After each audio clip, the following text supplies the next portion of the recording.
了解桑。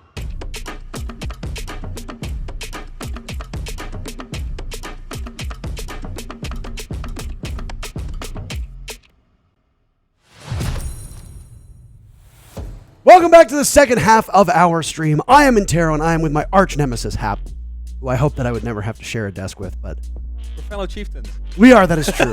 That is very true. It's nice to see all of you. We have actually quite an exciting matchup on paper in M80 versus Virtus.Pro. And as the players assemble in the lobby, we can go through what we've looked at in matches so far today. I started the day casting with your usual duo, Emmy, and we got to watch G2 absolutely slobberknock Fear X. And then if you tuned into the Dark Zero versus Nip game, well, Nip is in serious trouble, Hap.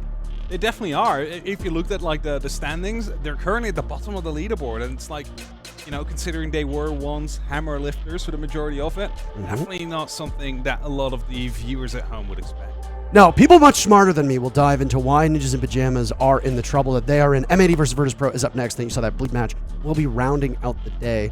I'm very excited to see them in action. They don't have Joel, though. I saw them at lunch just like an hour ago, and they didn't have the fish with them. They have brought it. They have packed them, but they just didn't bring it to lunch. I believe he has been kidnapped.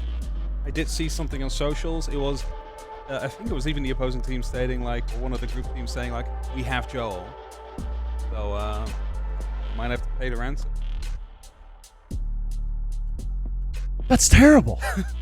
I feel like a fish out of water without Joel.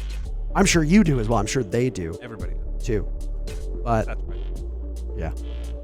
We have team rosters for you, so we'll cut through it right now. M80 is not the same team that qualified. Kino was on the squad. They have loaned out Yaga off of OXG temporarily.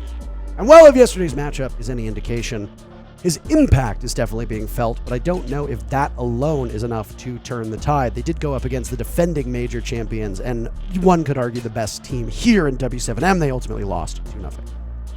I mean, it wasn't like a blowout, though. It was like 6-8, 7-8, so there's definitely some good back and forth between those two teams, but you need to see that a little bit more from M80.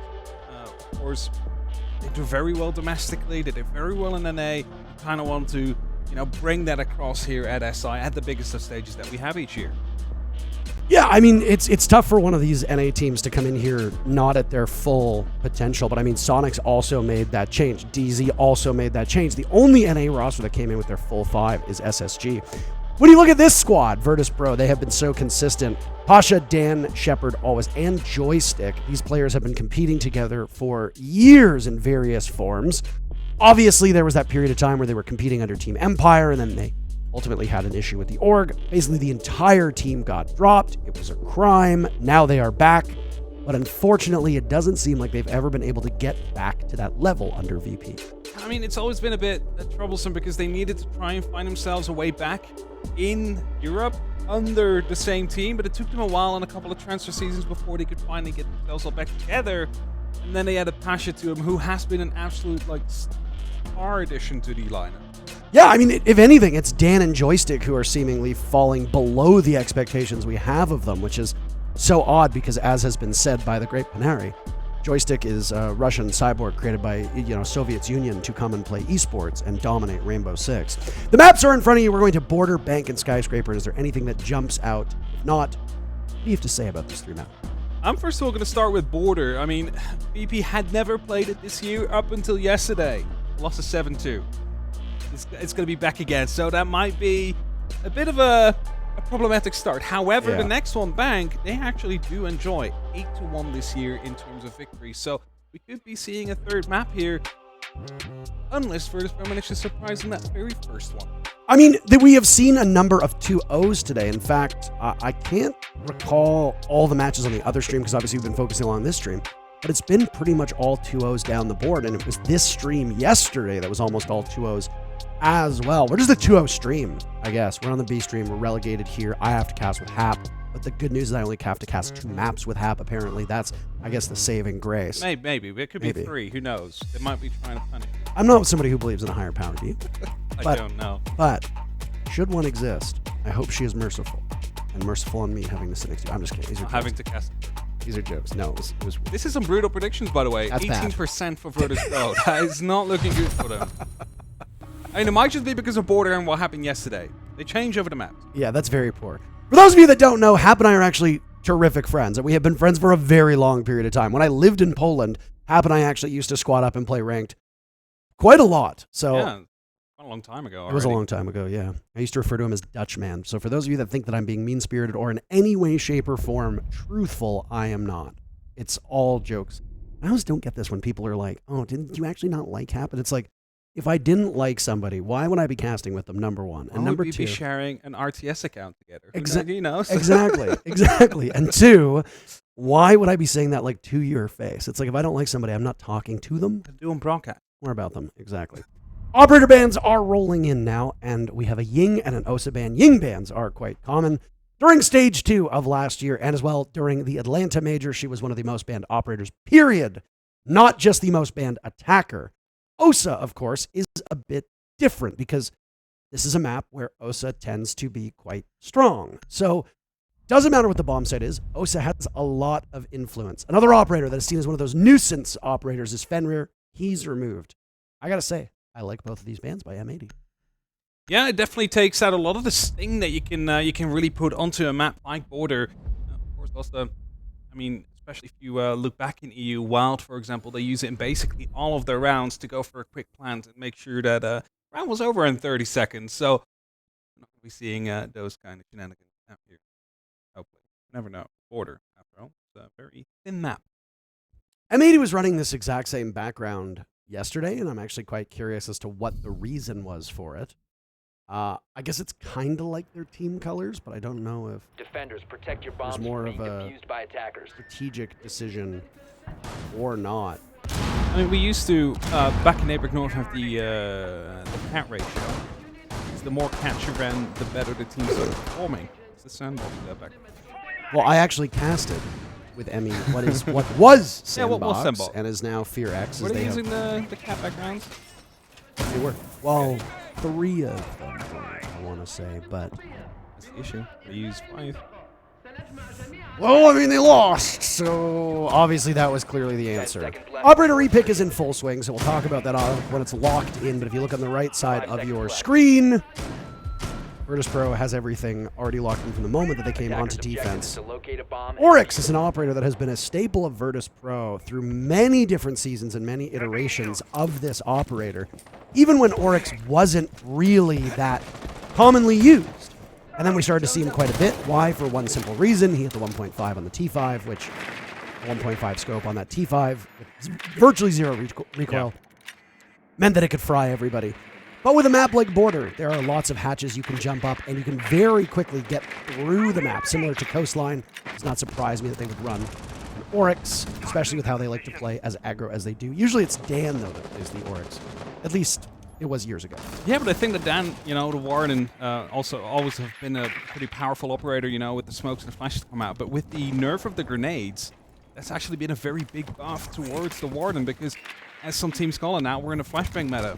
You look on your left-hand side, 4 sets of flashbangs. The Warden's going to be able to just basically neglect that to some extent. So, yeah, that's a good thing to keep in mind as well. But a minute has passed, and we do see M80 currently trying to take control of that bottom floor. So, verticality at some point will be coming into play. See Gomez preparing to fire up some skeleton key shots up the hatch because they know players are around CCTV, and you want to isolate those players first.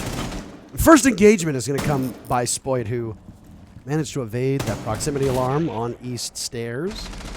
Always could get the message to swing on out, but Dan has it covered on his own. Goes for a second onto Diaz Lucas, but just can't get it done. And there's another proximity alarm there. Yellow ping for Gomez will give away the position of Always, who's now under fire before Gomez peels off of that iconic dive to joystick. And a logic bomb will ring out. Yaga does not have any more, so for these 3 remaining players of M80 to find these 4 remaining players of VP, they're going to have to do it with either drones or just by face checking. Not the start they were hoping for, but still salvageable. It's still doable, but of course with that diffuser being dropped as well, I believe it was outside of the window, still not really having any control of the site whatsoever, or after all, just being on the horizontal level itself. There's a lot of work to be done, so they need to be making some moves out here. They need to start getting up towards that second floor if they want to have an opportunity, as Yoga takes a lot of damage repelling up onto the balcony, just simply finished off by Pasha after. Yeah, I mean, you don't really have a lot of utility here. You still got the Skeleton King, you've got the air jabs, but neither of them are going to be particularly effective when you don't have a hard breach to cut through anything. Losing Iconic early on was, in many ways, the death knell of M80's round. And now it's really just up to Diaz Lucas wasting time as he's watched by Cam and several players.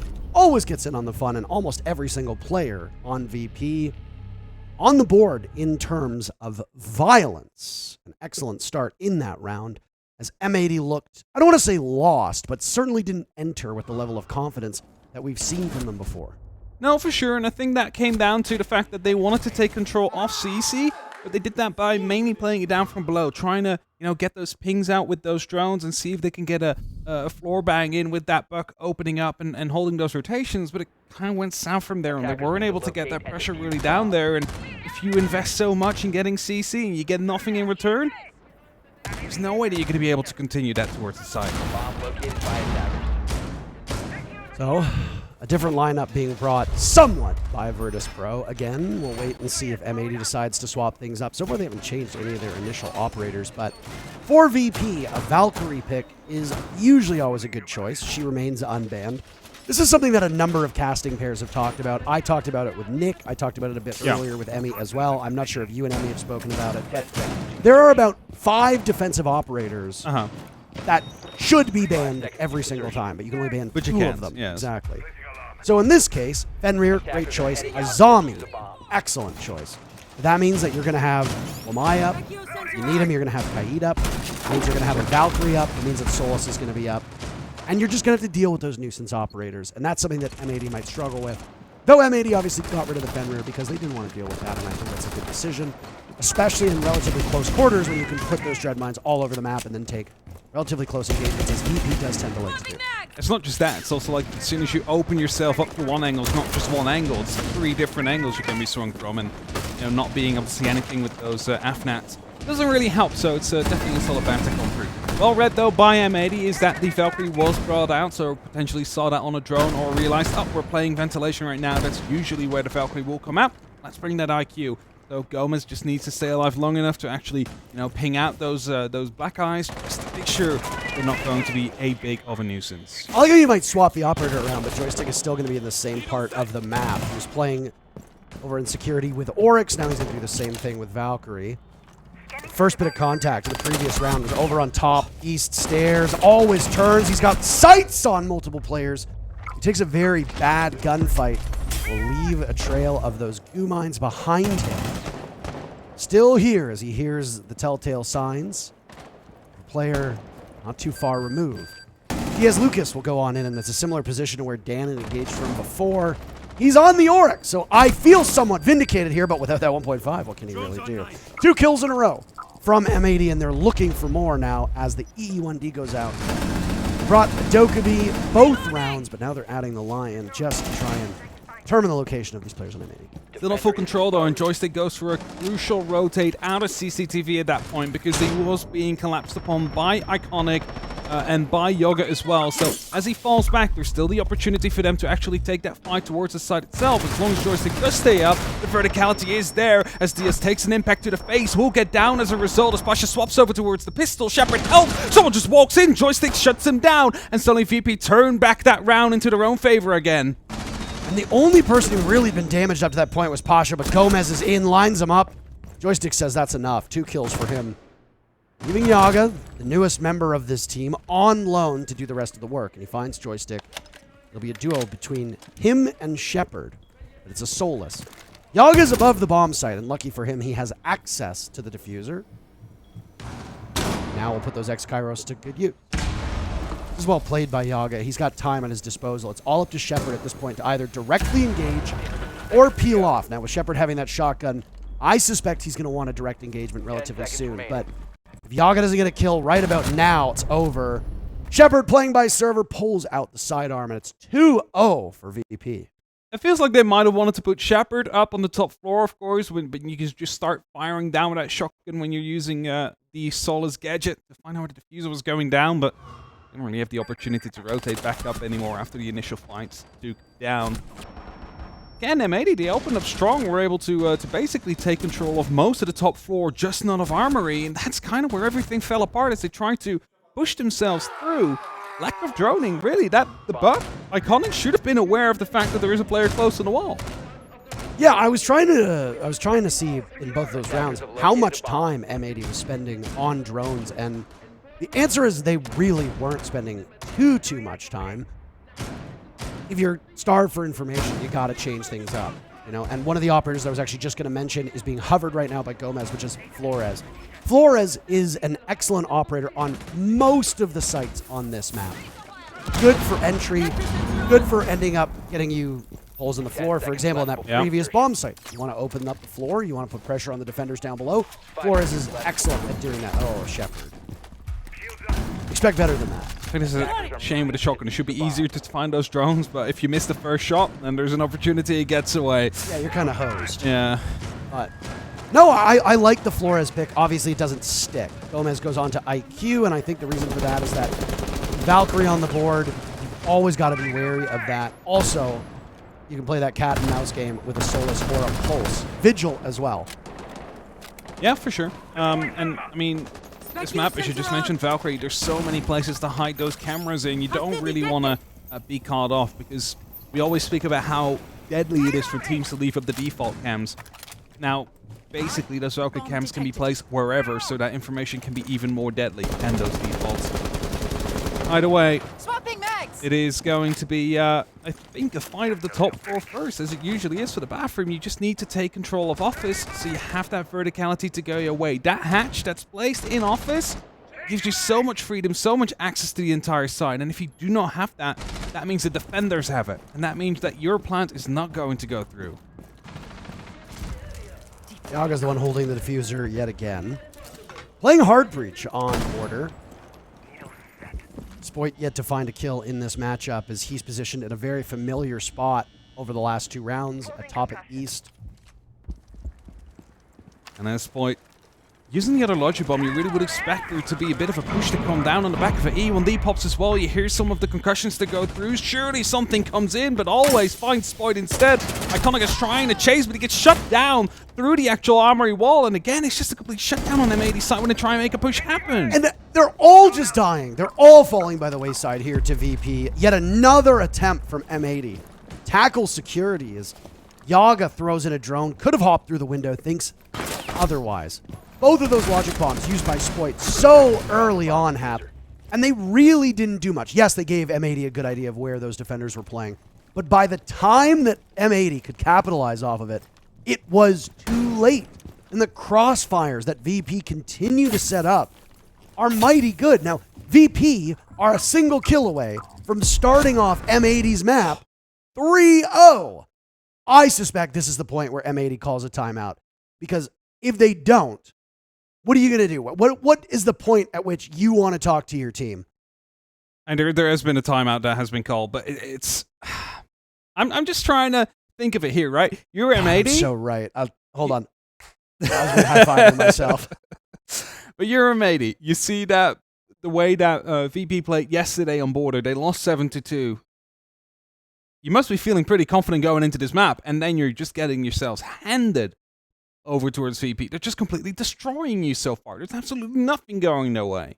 Yeah, and just simply looking at and obviously this is looking into it quite deep, but looking at the body language of M80 yesterday versus today. Yesterday, they were relatively good spirits. They were laughing. Iconic in particular seemed to be having a great time, even though they were going up against W7M.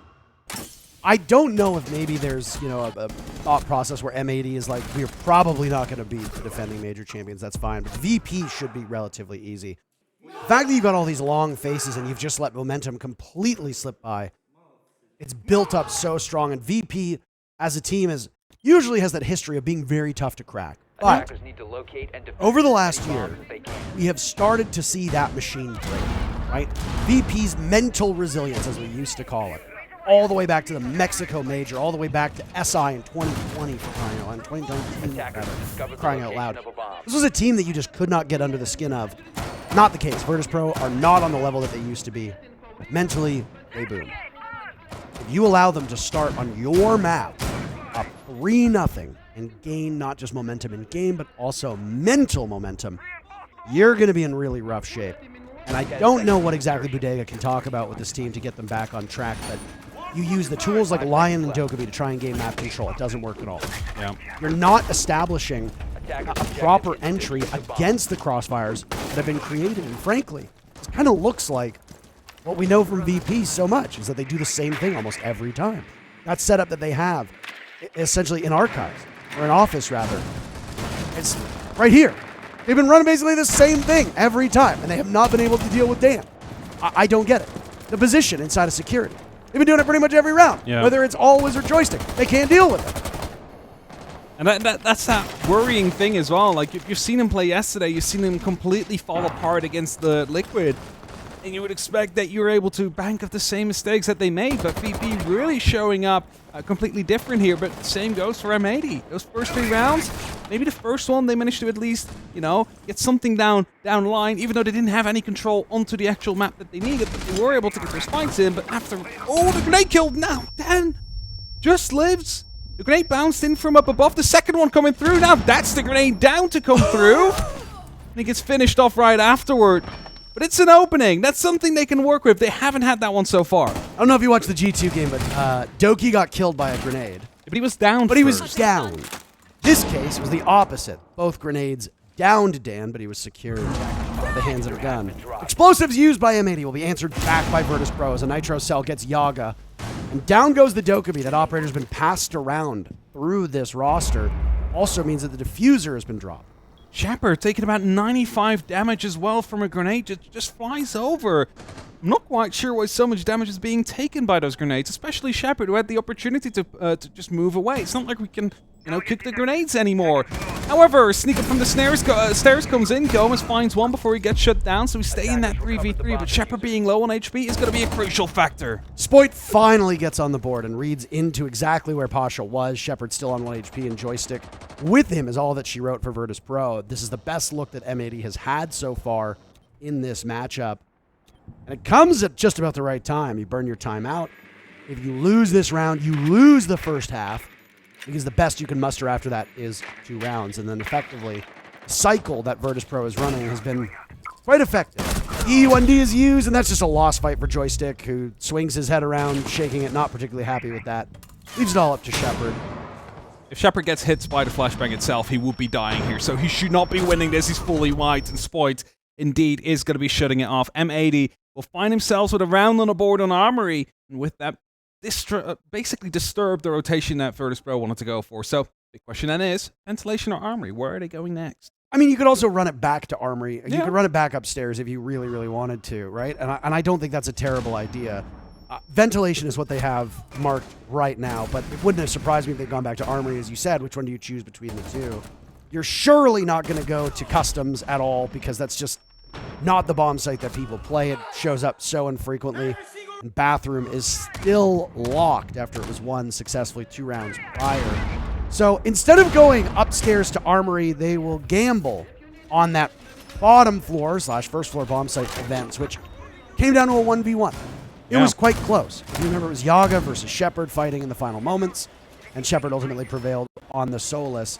Look at the lineup trotted out by Virtus.Pro, and it's basically identical to that second defense. Now, when Virtus.Pro played against Liquid yesterday on the first map, they were able to win those first 3 rounds and be absolutely dominating over Liquid. Liquid didn't actually call the timeout at that moment, but they did manage to turn it around, and it became a 3-3, and eventually all that Virtus.Pro could do was win an extra round, a single extra round after those first 3. So I'm hoping to see that we have that resilience from Virtus.Pro now. Yes, M80 basically just took them apart on the Armory. Now let's show that that doesn't really influence you too much, and you have the opportunity to just pick yourselves back up and get yourself a 4th round in the half to make sure that you get revenge for what happened on Border yesterday. Attackers recovered the bomb diffuser. The question for me, and one thing that I've not really had a lot of confidence in M80 to do, is how do you hunt down the Solus who's not playing attached to the overall defense? Because Shepard got to live to the very final moments previously on this bomb site. You're going to allow him to do that? I mean, it is a bit challenging to take out a Solus when the operator knows where your drones are coming from, and unless you can use other gadgetry, or just straight out lock by finding them in an unconventional spot and taking engagement, you're going to be hard-pressed to eliminate them. As the first tussle with Spoit now, he's still outside of the building. severely hurt, but uses an adrenal surge right away to try and top himself back up. I get the adrenal surge. Why the E1D? No one's there to follow up on it. Spoit is falling off from the actual engagement. Everybody else is not in a position to actually make anything happen. And they use that piece of utility. Always now crossing, and is going to be taken down from Spoit in the window. So again, an opening kill here for M80s. He's just holding off on the angle. But now they need to basically strong-arm this into top floor control. It's something they struggled with in that previous round. They were up here. It took them too much time, too much effort, and eventually they ran out of time to go for the 1v1 properly.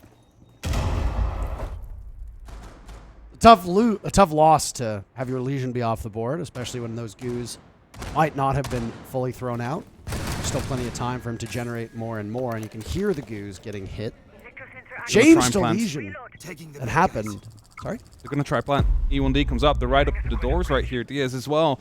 All he has to do is dig into the corner and try and get that plan down, but I believe they might be aware of it. Now, this worked every single time against Virtus.Pro last time around. This time they seem to be ready at least somewhat, but the EMPs are going to be stopping Shepard from using his gadget, so he cannot really see if that plant is going down. This is brilliantly done, but I mean, you've still got the spam pings from inside of the site. You haven't dealt with the Valkyrie camera, and now M80 is scrambling as to where this information is coming from. VP deliberately playing upstairs, gifting the interior of the site to M80, and it was but a great fate. Because of that, M80's push has now been completely derailed.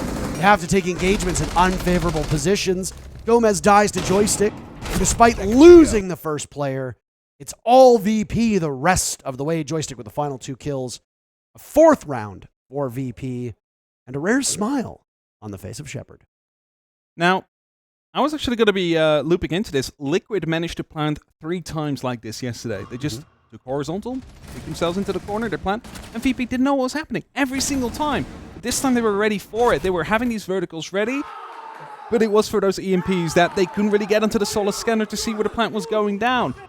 That's when the other pressure came in from the rest of the teammates that really stopped it in the end. So VP managed to adapt to their mistakes yesterday. It's good to see, like, you know, less than 24 hours have passed, and they've already managed to find out what they did wrong and how to improve on it. And that's kind of like the flexibility we want to see from these teams as well, right? At like the Six Invitational. They need to have that capability and adaptability to show themselves to their best levels here. Now, as we will be moving towards the final round of this first half, back towards the bathroom. It was a pretty convincing win for Virtus.Pro back in round 3. 10 seconds left. Let's see if M80 has learned from their mistakes, and if they are going to be able to 5 seconds. turn the tide, get themselves up for a second round. Because Attackers are moving even out though to locate a SI bomb. has been quite defense-sided so far, you would expect on a map like Border that you can at least pick up 2 rounds on the attack. You're kind of expected to. If failed to do so, then VP might have a really good shot here on this first map, which is M80's map pick. Reloading. I would be very confident right now if I was Virtus.Pro. Yes, if you look at the stats over the last day and a half of games, we are looking at an extremely defender-sided meta at the moment. This is the win rate overall was almost 70% at the start of the day for defenders, like 67%.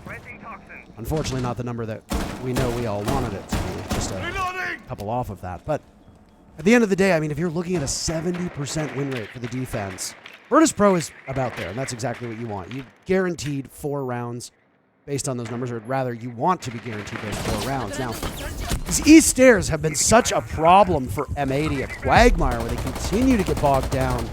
Spoit will again take damage from that part of the map, have to immediately burn an adrenal surge, and E1D has also been used by Diaz Lucas as M80 gets ever closer to confronting that bathroom bomb site. They want to find Joystick. There has been drones on him the entire time. They're trying to get the ping out on him and trying to get the confirm, because that opens up a huge portion of the map. They just seem to struggle. Grenades now being used, but there's verticality down below as always opens up onto Iconic. Is not going to be in favor of M80 out here. And you instantly see a bit of a shuffle from Virtus.Pro, setting themselves up more heavily into the office, of course, directly being right above. As Spoit is looking to go for a swing, but he doesn't know there's a second VP player ready to go for a swing as soon as he does, as Gomez gets taken down as he steps into the prox alarm. And that means M80 now in real trouble. Yeah, you don't want to lose those 2 players so early on, especially Iconic, who is capable of taking over these games. You want Iconic and Spoit to be near the top. simplistic as that might be, that really does end up winning M80 rounds. Nice shot from Pasha, but Yaga's there to slaughter him. It's the exact same gun going back and forth. Always pops up. That's just up to Yaga. As always, I think there's a bit of sloppiness from him, but hey, there's still 3 more players to go. Yaga's capable of hacking the cams that aid the defenders at the moment, but no Valkyrie on the board, so not as much value as in previous rounds. Yeah, no bulletproof either, so, you know, you're really just getting the default cams, which at this point they've already should have shut down. As Shepard finds him, it is going to be the lock-off. Virtus.Pro, very dominating health, 1-5. How are you coming back from that M80? Because they don't have a timeout anymore. They don't. No, they burned their timeout at the tail end of the 3rd round. It immediately paid off, though. They got the next round, but that's all that they've had. Outside of that, and outside of the 2nd round, VP has been winning by at least 2 players in all of these rounds. So it's not been particularly close. VP are winning with a cushion most of these rounds. Now, conventional wisdom suggests M80 is now going to the favorite side. They should do better immediately just based on how this math works. But you can't afford to give up 2 rounds of the 6. And if we say that the standard is 4-2, and we assume that usually one side wins 2 rounds, even when they're weakest, that means that M80 have quite the challenge ahead of them. They have to match what VP just did to them. Now, these games are long, and the sides can make teams look completely different. But this is going to be a major uphill climb for the North American team. And of course, right, like, the battle is even at that point. They have 6 rounds ahead of them. They need to even the score. However, they've just played 6 rounds, and they've got the worst end of it. So that psychological game is what they need to be strong at now. They cannot just like lose hope, lose momentum, lose motivation for the opportunity to try and fight back. Because as soon as that happens, you've lost the game. So, Virtus.Pro, they need to try and bank on the back of the momentum that they've been able to build. And I wouldn't be surprised if we see like 1 or 2 crazy plays coming in from VP where they're really quick on the trigger just to try and hammer in towards M80 and just show them like we are ready to go at any given time. Loading bag. Claymore mines ready. Different lineup right now that we see from this M80 squad. Amira is present, Castle is present, a Bandit is present. Obviously, there'll be stylistic differences between these regions. It happens all the time. I mean, you see APAC running shotgun on Hibana, which is often odd. They used to run the LMG and shotgun on Finka as well before the LMG became far more common. Now you see the spear run on her regularly, and that's exactly the weapon that was being used by Spoit when he was on Finka as well. I like the lineup, though, from M80 quite a lot. It's going to give them a ton of information while also impeding Virtus.Pro's entry. VP are relying exclusively on the Hibana in the hands of Shepard. And if you can't get those bandit wires off of the wall, you're going to have a hard time being able to pierce this armory bomb site. I like the use of the Grim Bees there. Of course, we have in Office, you know, the triple wall, which you can use to step over towards the staircase and try and go for a bit of a challenge onto, you know, the east stairs. But with those bees there, you get a live ping if someone tries to do so. So Yoga is going to be really disincentivized to try and take a fight onto Pasha. So we'll be holding off for now, but if the new bees come in, he's just going to have to step off again. Yaga's just at this point just playing to survive as Dan is so close to him. Bandit is on the other side of the wall. The silhouettes, for those of you that don't really know how Armory is set up, suggests that Iconic might have been exposed. He's not. Pasha's getting ever closer, and it's 3 players from M80 all shoulder to shoulder now at top of East. Only 1 minute left. Spoit, the first one to take damage, has been a common occurrence, but he does play those more dangerous minutes. It's not really a huge surprise. Gumai being triggered as Pasha soldiers on. And this is where the rubber will hit the road. Nice kill from Pasha on Iconic. Good use of the bees coming through. They have a lot of information to come in, but Pasha with that Gumai needs to actually go for a bit of a push. Good flashbang to come in. Gives Pasha the opportunity to walk in. Gets the kill whilst he's fully blinded. Gomez will find a trade to some extent, though. Yoga will finish that off with the impact, but another flashbang to come in is going to be blinding Gomez just before he gets that kill. That should be a confirm for Shepard, because if he doesn't, he died for nothing. And he will find it 2-on-2, counting down 10 seconds, though. So they need to get towards the side, and that just opened up. It's only up to Diaz now. 7 seconds. Can he get them? He will find the very first. The second about to come around the corner. Shepard will find him. And Virtus.Pro find themselves on map point already. That could have gone so bad so many different ways. First, the flash from Pasha to collapse on Spoit, push him, then immediately get taken down. Yaga gets the trade with the impact nade thrown out. Excellently done. Then you see the sidearm unsheathed by Shepard as he goes up towards security to deal with Gomez. And look at this. The feet. He is a single bullet away from whiffing and allowing Gomez to pop up and kill you. I gotta say, a valiant effort by Diaz Lucas, but Pasha's face says it all. And Pasha, again, we mentioned it before, he is such a star addition to the lineup. He's been so helpful in so many different situations for Virtus.Pro where you can just single-handedly carry some of these rounds across the finish line, and this is one of those exceptions. And of course, you know, it is a team effort and everybody was involved with the flashbangs and the pushing, etc. But Pasha is the man that just walks in at the very final second, having to make the move, not knowing exactly where that player is, and being able to just flick his fingers and get that kill. So, with that, map points, not just one, but 5 opportunities for Virtus.Pro to lock off this first map against M80. And if this is a 7-1 blowout, What does that mean for Bank? Try and recollect yourself and go to Bank, which is a very good Virtus.Pro map. Yeah, these are obviously worrying signs for M80. Who would have thought that M80 would muster up more of an effort and fight against W7M than against a lowly VP, right? I mean, it's just... We're, you know, major champions, not world champions yet, but major champions in W7M, nah, they're nothing. We got VP. Well, evidently not. You're about to get blown out on your own map. Now, this goes back to what we said in the previous round, is that you expect a 4-2 half on both sides from teams. Virtus.Pro's already halfway there, and they played a single round on attack. So all VP needs is one more round over the next 5. Now, great teams at these events can absolutely win 5 rounds in a row. But there's very little that I've seen from M80 that leads me to think that they're going to be able to pull it off. They've just forfeited the very first pick of the round, so things seemingly just confirming what I said. Iconic dies to Pasha's entry, and VP are now up at a 5v4 with 2 minutes to go. So much info coming out from these drones, and you can only wait and start counting down before Virtus.Pro is going to try and make use of the information.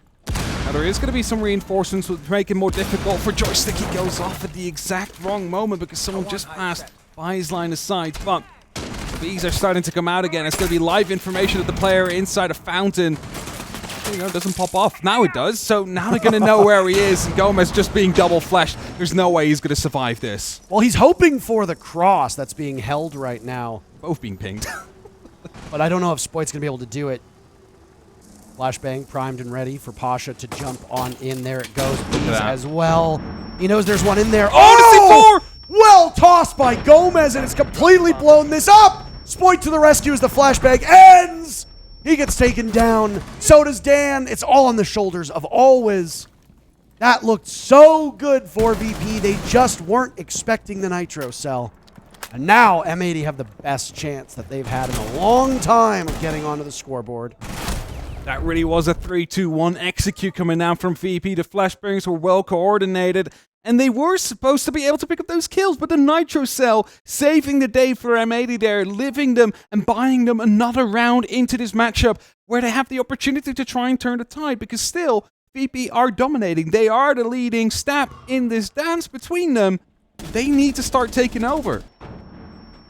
But those flashbangs, yeah. And it's been said before, we're in the flashbang meta now instead of the grenades, and this is what you see here. Just flow the whole site with flashbangs. No one can see anything, and then the attackers move in and go for the cleanup. No, like the gadget was intended to do. We talk about watching like best siege that we can possibly imagine. Yeah. Like, perfect siege. The theory behind what VP had was excellent, but what M80 had cooked up was even better. And it's one of those things where it's very easy for us to dwell on the bad of a match. But in this particular instance, the good of the match absolutely needs to be highlighted. And that wasn't just good, it was great. So, M80 live to fight another day here on Border. They'll bring out a Frost and a Doc. As you noticed, Spoit has been a bullet magnet so far today, taking tons of chip damage on attack. He had the Finka to get himself back to full HP on defense. They really only have the Doc and the Thunderbird. We're not seeing a lot of Thunderbird, so Doc is the play. You have the Bailiff, you got a good gun, you got barbed wire.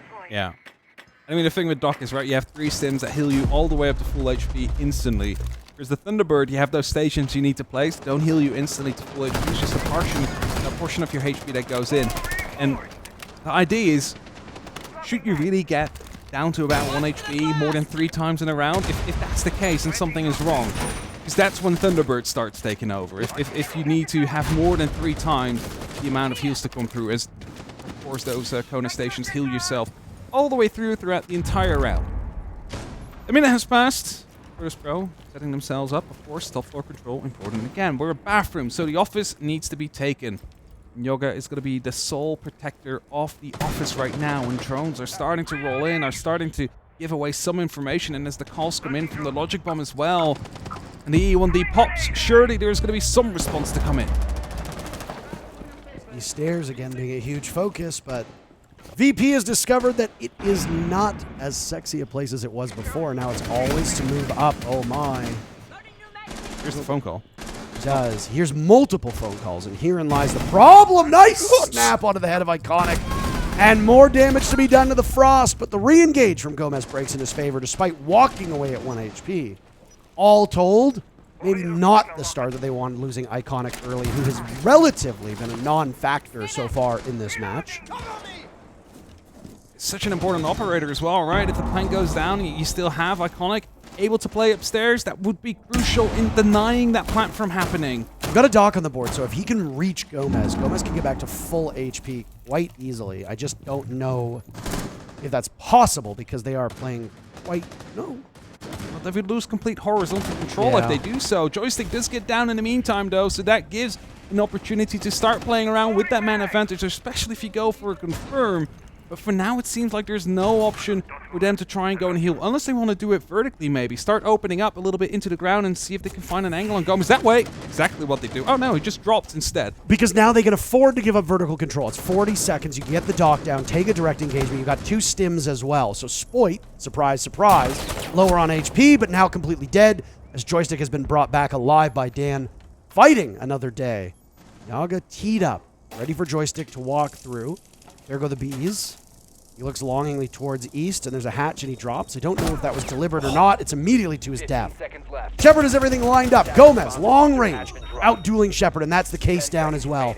VP will either need to go for kills here or retrieve it, but Diaz is in sight. Joystick with the diffuser at the halfway mark. You have to stop him, Dan. You don't pull it off. Joystick just waiting off for 1 second, pulls it off. Gomez needs to be the hero. He and Joystick, 1v1. Joystick prevails. That's it for this map. Gomez has an idea. He fires away, but it's the Cyborg to do it. And VP prevail on M80's map, 7-2. Joystick was about 1 HP. You saw it earlier on. He was just behind like a wooden cabinet. All he needed to do is 2 pixels to the right, and it would have been the end. It would have been another round for M80, and they could have fought on. But Virtus.Pro, a very solid first map victory on a map they lost 7-2 yesterday. I mean, an unbelievable statement map from them. And they get to go to very familiar turf as Bank is up next. Will they take it 2-0? We'll find out in a couple minutes. We'll be right back. Arguably a bit too much across the entirety of the map. So here, tighten things down a little bit as we go into what looks to be karaoke and ticketing. Yeah, I think it's going to be the first time that we see it, and now that they've got that top floor win, it's pretty much a mirror image is likely what you're going to see. It depends what Sonics choose to do on the attack, whether they establish in Exhibition Office and move across, or whether they go direct to site via Geisha and top black stairs. We will see as the sort of first minute of the round progresses, but Lost looked much better in round 3. They were just much more settled. As I said, as soon as they got those couple of kills, they knew they could leave a couple sort of out near Drome, out near the other side of the map, and it just really stretches those remaining Sonics players thin because, you know, they've kind of got a choice then. They either play absolutely Route 1 into sight, which was going to be difficult because the breach wasn't open, or they're going to have to clear them out because otherwise they get hit on the flank. So it sort of left them in a no-win situation. Lost will be defending, as was suggested, T and Karaoke. We'll see how much of a presence there is over the far side. I'm just looking through the list of defenders. We've got no Solis. We haven't had any Solis play from Lost so far on this map. map. And again, you know, I'd be interested to see potentially. There is some work that can be done downstairs on Skyscraper. I wonder if it's the mirror effect, where you just assume you're never going to be playing it, therefore it's not in your wheelhouse for the map. And if you've already got pre-existing strats, ideas of how you want to play things, it's a little bit dangerous to dynamically change what a strat would be that you guys have arranged and agreed, okay, you're setting up that part, reinforcing there, putting this gadgetry there, we play this way in the round. It is quite dangerous to just flex an operator in and say, yeah, why not? They're strong and they're available, let's play them. That again is the mirror thing that I was speaking about earlier on. Yeah, exactly that. We're going to see pressure coming towards Geisha by the looks of it from Sonics. They will have to deal with that far side of the map, realistically. They could find themselves in trouble if not. Cameraman is in Geisha, but could be supported by Dash, who is in and around Drum. I think the Drum wall through to Geisha is open, so Dash will be in position to be able to assist should he need to. So Sonics need to think about that and maybe just put a little bit of pressure on to clear him out. But this is where then Exhibition Office becomes a problem, because there are a number of Lost players over there as well to stop them pushing onto Dash. So this is a multi-layered defense from Lost. There's a number of problems that Sonics are going to have to solve before they can push towards site.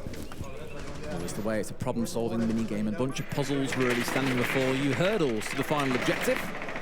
I hear most teams say it is basically a problem-solving haven for those that enjoy that kind of mental exercise, I guess you could call it. Maya holding off on towards Shrine side here, expecting someone to come vaulting in through that north side window. The answer right now is very clearly no. The Sonics are very focused up on top black. They've got one playing on South Balk, and they've got one playing out on the karaoke windows. Maya a little bit redundant, at least for now, obviously they don't know that, but I imagine you're going to see Sonics all come crashing in here as they've all got these kind of 5-point assault points ready to go in. Yeah, exactly that. They've sort of given up on Drum, not looking over that way, happy enough to leave roamers out in the cold if that is what is necessary. Citizen just paying attention to Shrine window to prevent any jump out. Geo looking to deliver that utility, is going to do fantastically as Ambi manages to pick up the opener onto Dots. 4 versus 4 though, as Lobin manages to cut down Rexton. Maya doubles down with one onto Ambi. 3 versus 3 as this one heads into the action proper now, as we've got Grixer inside a site. He's repelled into karaoke. Diffuser is in the hands of Geo at the moment and not really in a position to put it down just yet. Kind of like brief pause after the action's already all kicked off, hasn't it? Everything's settled for a few seconds. The dust has come down and now everyone can see clearly. And with the time running down to the last 15, everything has to move perfectly. Look, it's C4, finds one as well. Lobin gets swung on by the next, but no one hitting their shots here. Gets swung on, one foul, but Brooks is going to find nothing. Dash with the close, we're all square at 2 apiece, Tim. I think that was the problem with not dealing with Geisha. They chose to just go completely from that other side, get themselves into karaoke and look for a plant. But if you've never dealt with Geisha and karaoke walls open, it's going to be very difficult, because Lobin in that position at the end was able to really cut Sonics down when it came to it. So a little bit tough. Sometimes you've just got to clear out a little bit more of the map than you actually want to use, and Sonics I think just falling foul of that a little bit there. Tactical. Still, a 2 apiece. I think you'd still be happy sat in this spot of Sonics. I think so. Mentioned it earlier on, but Meta is brave to defend England right now. The bans certainly have helped with Fenrir and with 2 Brad being taken off the board, great, but it does open up things, as we said, like the Solist. Mirror becomes very widely available. The Valkyrie's also a thing, can't be forgetting about that. Zami also as an option. Still plenty of things that defenders can employ that many would consider extremely strong right now. And interestingly, team coming into this round, guess what we are going to see? Going to see the Solus coming in for Lobin that was missing in that previous round. We've hazarded a guess as to why. Really coming down to what the team has sort of agreed as a strategy. It's hard to change that in the moment when you see a ban that would otherwise normally be taken away from you is suddenly available. But I imagine here playing on the downstairs, given you want to try and deny upstairs, this is where the Solus really can come into her own. Well, I suggested that bedroom would be the difficult site for us to see potentially. It's funny, I want to say it was Sonics or TSM, I forget, a long time ago. I don't know why my memory just remembers this one random thing. One of those 2 teams did play this site when they were playing Skyscraper previously, and I always think to myself, would a North American team go to that site rather than trying to play something else? And clearly the answer here is yes. Yeah, it's a little bit rare that we see it, but we've had it on day 2, so we can get that one ticked off the list to see if we see every single site. You should know about this though. This cameraman's done it before. Yes, you're going to have the Thatcher dealing with the Thatcher this time rather than maybe the Zafir. But Geo just dropping away there. They're not going to lose the exothermic. I don't know what Grixer was doing, because Grixer pulled away. He had the gadget at the ready and then stepped away from the wall. So they've lost an exothermic and EMP for no real reason there. Cameraman's going to take the challenge down onto Grixer instead. said, they'll allow him to get the wall, but really the damage is kind of done there, because it's going to limit now their breaching capability. They've still got Ambi on the ace, so it's not the end of the world. There is certainly other options. However, Dots is going to take Ambi down, so I apologise for the caster curse on that one. Where is Ambi? I'd love to, observers if we can you show me where Ambi died? Was he outside the bedroom cubby window or something? I'm not quite sure. Because I'm curious as to whether or not he was trying to push in looking for a fight as a backstep there on the ace, or if he's just been completely swung on through the open wall. Yeah. Thank you very much, observers. Appreciate it. You go maybe the long angle from inside of sight, potentially. I really haven't actually addressed the observers at all with this competition so far. It's not like us. It's not. I actually don't know who's observing the game. We'll have to find out. Got a lot of Valkyrie cams on the upstairs as well, just providing information for Dash. Couple of nitros in hand, him and cameraman. So again, something that Sonics need to be aware of. They don't want to be getting hit by nitros. They're already one man down at this point. Grix are taking a lot of damage as well. Geo just trying to clear upstairs, is going to get caught out. No, it's Rexon actually who gets taken down by Lobin. Grixer is down along the way, so this is not looking pretty at the minute for Sonics. 2 versus 5. Geo trying to get something going, just put that pressure on into Terrace. Does manage to find Lobin, takes a lot of damage along the way, and just needs to be cautious over any potential Valkyrie cams that might be up there. There's still nitros available. There are still impact nades available as Dots manages to take that last sliver of health from Geo. Well, Citizen's got it all to do against 4. Really throws you back to the old days when he was playing over in EU. Would often be the last player left in a 1v3 or a 1v4. Here, I guess it's more of a 2v4 since Grixer is back on his feet, but with 20 seconds to play with, Sonics have got a hell of a lot to do, and they're betting everything on this march in through house. They do find one, but gets closed out by cameraman who picks up the double. Loss in the lead. Lots have really woken up over the last couple of rounds. The first 2 rounds particularly, Sonics were well on top of them and made life very difficult for them. Got themselves a couple on the board, but now lost 3 in a row, and it's starting to look a little bit troublesome for Sonics on the attack. Like I said, I think, you know, I'd expect the Sonics to come on to defense on Skyscraper and be reasonably confident that they can win those 2 top floor sites. So that's going to potentially buy them 4 rounds there if they can hold on to them too. So it's really not the end of the world if it's 4-2 at the half switch, but if they can maybe get this last attack, take it to 3-3, they give themselves a good opportunity to win it in regulation then. Well, cameraman's first shot in that 2K at the end as well. Just no chance you see that one coming. It was filthy. And I love how Ambi's kind of now seeing that reaction of just like, don't even know how I died there. Just swung me, didn't even know I was there. It was crazy. Yeah, it will happen. Players will swing sometimes, but they will catch you completely off guard. Maybe a change of pace, though, coming into Sonics' last attack, with Geo currently hovering over that Monty. Something we've seen a few teams default to over the last couple of days when things feel a little bit out of control, like you're not quite getting the synergy the way that you used to have in. Sonics here just want to try and squeak this one over the line. 3 rounds on the attack, a Skyscraper. They'll be ecstatic with that if they can get away with it. Though I'm sure back home somewhere, Super is sitting there thinking we easily could have had more. I think at the minute, one of the big problems for Sonics is the entry. They're losing a lot of the entry fights. I've missed 1 round along the way. I don't know who got it in round 4, but otherwise, round 1, 2, 3, and 5 have all gone in favour of loss.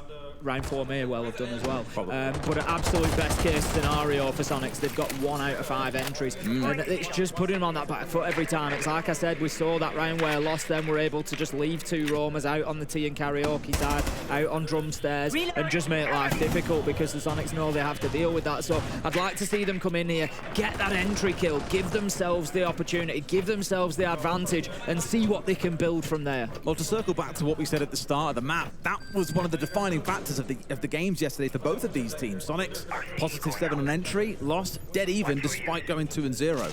So if nothing else, it shows that that thing we were saying to watch out for has shown itself to be true. Lost are the ones walking away with that entry win, and that's a massive loss for Sonics. Geo's just nearly given his life away there, just exposing himself to Geisha Door and taking an awful lot of damage, and they now know that they've got somebody inside of Geisha that they need to deal with. The question is, how long will it take them to do it? The answer, not very long at all. Citizen manages to take down Dash with a nice headshot, and that's really good for Sonics. That's the entry they were looking for. They keep the shield alive, although needs to be careful because that nitro that's in the hands of Dots anywhere near the Monty will finish him off. Does get a little bit of health back from the boost from Finker. Ambi helping his buddy out there, but 5 versus 4 now. Sonics have got the foundation that they need to push forward. They can use the Monty to bully and to force Maya back. to know that the monster's pushing him up here as well. Knows the wind is big. I mean, realistically, when you've got 2 of them being opened up at the same time, you've got to back out there. You're getting pushed in. The pressure's building. It's time to get out of dodge, and that's exactly what Maya has done. But Ambi scored down to cameraman. Lobin gets one back onto Citizen. But is it too little, too late here? Sonics is still bearing down on them with the numbers advantage and a Monty spearheading the charge. Plenty of time as well, 52 seconds, diffuser in hand. They've kind of got everything they need. They're going to start pushing into VIP now. Is he trapped? Maya needs to be, I think he might have. He That's can't get actually back out, pretty easy. smart from Maya. It's not, he can't get back out. He needs the help. Crouch in, but he can't get back out, and he needs some assistance here, otherwise they're going to lose the Monty. This could be a big problem. He's taking so much chip damage. There you go, that's the kill. And there was nothing that Sonics could do to keep the shield alive. And very little they could do to get rid of the keeper barrier easily as well. Brilliant play from Maya, very heads up, and Gio pushing a bit too far ahead and being punished for it as well. You could just see 2 or 3 members of Lost as well sprinting over to VIP to come and provide support, but Sonics couldn't easily break the keeper barrier because as soon as they expose themselves to start hitting it, their legs are exposed, they die, and they... Everybody, it's time for our second matchup. But first, before we get there, you might want to know what exactly happened in the previous game. And oh boy, it was not the result that I think either you or I expected. No, I mean, I watched Virtus.Pro get demolished by Liquid last night. 7-2 when they lost. So that's why I thought M80 went for it. It's like, okay, we feel confident. We've seen them play. We know we can take them. But on the other hand, Virtus.Pro is like, yeah, we made some mistakes yesterday. Fixed them. Let's go there again. But then all in Russian. I doubt they would be saying that. I mean, they all speak English. They do speak English, but why would they? That's a good point. That's a good point. Just as a side note, back when we were more involved with 6 on 6, we tried to get Shepard on the podcast a number of times, and he and I would have fully fluent English conversations at live events, and then I'd be like, "So you will come on 6 on 6?" And he'd look at me, he'd be like, "No English." And I'm like, "You can't do this to me, man. Like, you can't just get on the show, you know?" There are the numbers in front of your eyes, obviously. The big one that stands out to me is Iconic. On his roll, you are not supposed to be going 1 and 4. The 2 main entries for M80 just not getting the job done. 2 and 7 on entry between both Spoit and Iconic. You gotta have a better game on Bank. You have to, because if Iconic shows up the same way he just did on Border, on VP's map, you are in so much trouble. Diaz Lucas did have a good game, but he was pretty much the only person on the team that really showed up. Outside of that, M80 have so much room for improvement. Yeah, I'm just thinking about Bank now, though, and I'm looking at the history that M80 played, and the last time they played it, that was the Atlanta Major. They played against Bleed, and they lost it 7-4, so it's like the most recent one is not too hot. Yeah. However, there's been much time for these teams to prepare themselves for the 6 Invitational. Of course, a couple of months, so we expect things to change. Whereas for Virtus.Pro, if we look back at it, they really do like the map. They've played it 9 times over the year. They've won it 8 out of those times. Yep. I am, and look at that, 67% now saying VP is going to win to 33% for they all M80. Flipped really quickly here. Oh boy, here. Did they ever. We're going to get things underway with the map as good lucks and have funs come in chat. I love how they don't say good luck anymore. They just say have fun because they don't want you to have luck. They want to win themselves. Like, why the hell would I wish my opponent good luck? Exactly. I want you to have bad luck. I want you to have the worst luck humanly possible. I'm waiting for the HF to come out next. Bad luck, have bad fun. luck, have fun. But have fun. Bad luck, be miserable. There you go. Not on Valentine's Day. M80's first ban is going to be an operator that they used pretty much every single round on Border to middling success, I would say, and that's Dokkaebi. Ying, who was banned out last time, is banned out yet again. Defender operators that you can ban here run the gamut. Azami is a very popular ban, and there she goes. On top of that, you see operators like Fenrir get banned out. Is it? Yeah, definitely. And what if you're wrong? Then I'm wrong. Oh, I'm wrong. Damn. Tubaro. Not Tubby, by the way. And yeah. he said that you called him Tubby yesterday. No, I had no idea that's allowed. apparently bad to say that. Well, you call it like Tubby is fat. Yeah, well, Emmy told me, but I didn't know before. You poke somebody in the stomach and you're like, hey, what's up, Tubby? I thought that was chubby. Well, it can be both. Yeah, but why? It's okay. Why do we use different words for different things? That was the same thing. We're same thing. Tubby and chubby. Yeah.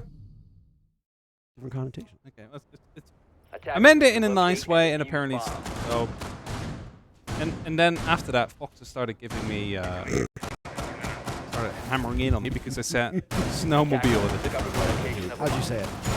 I can't say the street. Oh no! Write it for me. Hold on a second. I don't understand why it would be bad.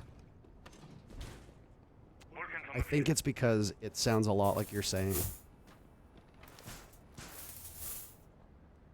Yeah, okay. Well, I don't really see. I don't really see that if you're really clear with your pronunciation, how it could sound like that. But you know, Well, I think it's one of those words where you got to be 5 really seconds left careful before insertion. about what you say and how you say it. You know? Yeah, maybe delete that. yeah, I will. Attackers are moving to That's a good defuse the decision. I don't bomb. want anybody leaking this. Virtus.Pro's lineup is locked in, and they are bringing a lot of hard breach. 4 can openers. 2 in the hands of Joystick's Buck, 2 in the hands of Shepard's Grim. And then you've got Always on Ace as well, just for good measure. It's going to be a downstairs take. Not a surprise to see teams go downstairs first, but Bank is a very interesting map when it comes to site rotation. Because for as long as this map has been in comp play, the bottom floor bomb site has remained the most consistently played. But top floor bomb site and now open area have become very popular too. Top floor bomb site's actually fallen off a little bit for some teams, and Teller's Archives has started to become more popular. It's nice to see that flexibility here on this map. The one thing that is constant, though, Hap, is that if you're defending downstairs, you're usually going to roam up top, and M80 are starting off with Spoit, basically being by himself at the moment, trapped in the elevator upstairs. Yeah, usually we'd have 1 or 2 players down on the actual site, you know, protecting the utility you just placed down, like mirror windows and Goyo canisters, who sadly have already been taken down by the side of Virtus.Pro.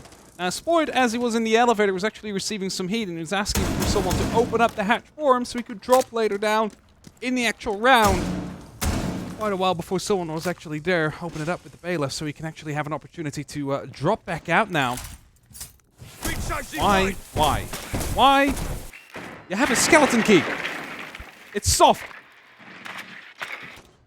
Why use it? Just send a message. It's probably because they know they have enough and don't need them elsewhere, but it's like, it's one shot. I mean, you do basic math, right? On this bomb site, you really only need 3, 4 ways to open up those hatches and maybe open up 1 wall. You've got so much. If you're worried about spending all of your skeleton key, which by the way, Joystick only has 2 shots he has left. 2 so left there now. you go. Right, unless he doesn't empty them, I'm gonna give him. Gonna go in on him. You For gonna give it. him hell? I know you wanted to Give say him- a swear word there. Yeah. I You're don't gonna want to give check him that one. ish. I don't want to check started that one using- off yet on the Start big using ish. ish. Ish. Yeah, instead of saying that, it's like he's gonna give him ish. Okay, and it worked. Get it into focus. 45 seconds left. This round has flown by, Happers. They're ever closer to starting what I refer to as the dance. You gotta bait out the smokes. You gotta bait out a potential yokai if it's on the board. You gotta bait out the maestro cams if they're on the board. You gotta bait out the Goyo canisters. You gotta bait out nitro cells. There's a lot that you need to do. Now it's Always with diffuser in hand taking more damage. He has to fall off. All the while, Spoit creeping up those stairs from the basement towards the main floor. Ready to flank. It's Pasha. 417 in hand to cut him down. Always is attempting it again. There goes the smoke canister. And this is bad. You're going to have basically a to drop it and run. second Attackers to go. recovered the Yes. diffuser. So that's what they just did. They dropped it down. Now has a diffuser. He needs to dig in deep and start planting. The C4 comes out. He's actually just in time to start it. Gomez is down in the meantime as well. Joystick is there for the cover, but they are hopping over. The cover will come in the end, though, and that means 45 seconds down on the clock. Always, and Dan up alive as Dan got away! almost dies. He got away somehow, and now they have verticality as well. They're going to be picking up Iconic. Most likely will be picking up Gomez as well, just so they have the extra members to try and take this fight. He's in the barbed wire, though. The moment that he pops up from the tunnel here, Always is going to give his position away. There's also somebody looking at him directly. Down goes Iconic. They know where Dan is. They can swing at the same time. Dan dies through the hatch. Always needs about 10 seconds. That's the window right now. They don't know where he is. Yaga goes on it. Falls right off. Good patience from Always. Needs to go. 2 seconds. It's a You gotta stick. get on it. You gotta get on it. Oh, he gets him! And he's won the round! Unbelievable by Always, and the frustration on Diaz Lucas's face as he shakes his head. That is a heartbreaking end to the first round for M80. They played it about as well as you could have in that position. They picked everybody up just to have the men count because they realized it is in a rough position to go for a defuse. We do need to take care of that person on the hatch. Now, They were a bit too aggressive. They managed to find them, but they had no clue where that final member was. Otherwise, they would have brought the fight to them whilst the defuse was going down. And at that point, always just stands up and he's like, I have one goal, and that's to get that one bullet through the wall. Managed to find the head of the player that's defusing. Does so. Not enough time left. Perfectly clutched out by him. Although may it, with a little bit of luck there that he just found it on that final bullet before he went down. Yeah. Well, I gotta say this, though. VP got bailed out really hard. They completely missed the toxic canister to start off with, which is why they had to do that juggle in the first place, which is what put them on the precipice. And it necessitated the remaining players of VP basically collapsing on the bomb site to smother M80. Because if you don't do that, M80 swings on Dan and kills him, preventing the plant entirely in the first place. This is a really early EE1D. Might just be to make sure that there is no early swampings to come through. There might be something they've seen in VODs where there is some early aggression. They just want to be ahead of that. Of course, you have 3. Not always do you need all of them to go through, so you managed to save your life on the back of one of those very early on. It would be considered worth it. And of course, back to that previous round, the Twitch drone took out so much utility earlier on, all those Goyo canisters, so they probably expected they could go for it! As that is Spoits taking down Joystick. That's the opener lost. They almost managed to take him down. You saw how much the Buck was able to do in the previous round as well, just in terms of soft destruction. Now, obviously there is an abundance of soft destruction you can do on every single site on this map, but with the way that reinforcements work in this game, your soft destruction for Buck is largely going to come on the top floor, not the actual bomb site of open area. So now you've got, what are your contingencies? Well, you got 3 breaches from Always. You have Ash. You had Ash because Yaga literally killed him as I was talking about him. At least one of those Ash charges went off. So we know that there's been some soft destruction. And then, of course, you've doubled up on the hard destruction as well. Technically, it tripled up on it, but Joystick dies with the can openers in pocket. That's unideal. All the while, a tale as old as time in this matchup is Spoit taking damage. Drones online. There's no way to get him back up in terms of HP. Pasha saw Iconic and is now on the hunt. Iconic already has 1 kill to the 3 that he had in the previous map. So that's a much better start. He needs to as well as Gomez drops in, takes a little bit of damage. Pasha, not sure if he realized, but there's some shots coming in from the other side. That's a breach charge. Someone just rotated in front of that. If he would have blown that half a second earlier, Spoit would have been removed from the map with the amount of HP he had at that moment in time. It's a 3 and 5, 2 players somewhat damaged on the side of M80. The grenade bounces through. Whoa! Not quite the kill they were looking for as Iconic will find Pasha. And that is putting things really into good perspective for M80 here on their defensive round. The second one that they've played so far. Virtus.Pro picking this map means that M80 starts on their favorite side, its defense. It is imperative that M80 runs up the score here. M80 allows Virtus.Pro to get a couple rounds to start off, then things will be very hard for them to recover when they go on to attack later on, even if Bank has been semi-friendly to attackers in previous metas. Now, even though it's a 2v5, the only saving grace of VP is the HP of the M80 players still remaining. Gomez, below HP. Iconic, below HP. Spoit, less than 1/3 of his HP. Those are not positions you want to be in. 15 seconds Both left. Ace and both Always is Ace and Shepard's Hibana can take them down, but you're right. 10 There's seconds very left. little time. And at this point, Always has the diffuser. If he goes to Planet, there's going to be 4 players of M80 watching him, maybe 5. And there it is, a flawless round. So, there was a saving grace. But ultimately, doesn't always pan out. They ran out of time. They tried to get control elsewhere. They were disrupted by M80, just with all the 1v1s coming in on opposite sides of the map. No one was there to really provide any kind of trade game on the side of Virtus.Pro. And that round just really slipped away from it. It starts off with this one. They had a good idea. They had a good read. Weren't able to quite get the kill in. That's how it starts off. And then, you know, unable to really isolate any of the players on the M80 side. They just continue Defenders, playing protect on. your So bombs from being defused by attackers. we do head to the top floor now, though. So CEO will be up next. Essentially before more and more teams starting to edge away from this site as much as they can. But it still sees play every now and then.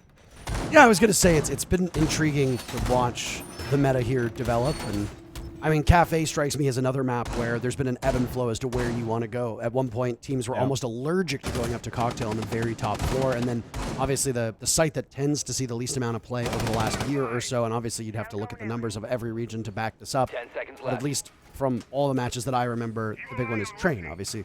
You go to reading, you go downstairs, you go up to cocktail, and that's your 3-site rotation. Yep. There was a period of time where North American teams in particular, which M80 is one of, did not like to go upstairs to the very top floor.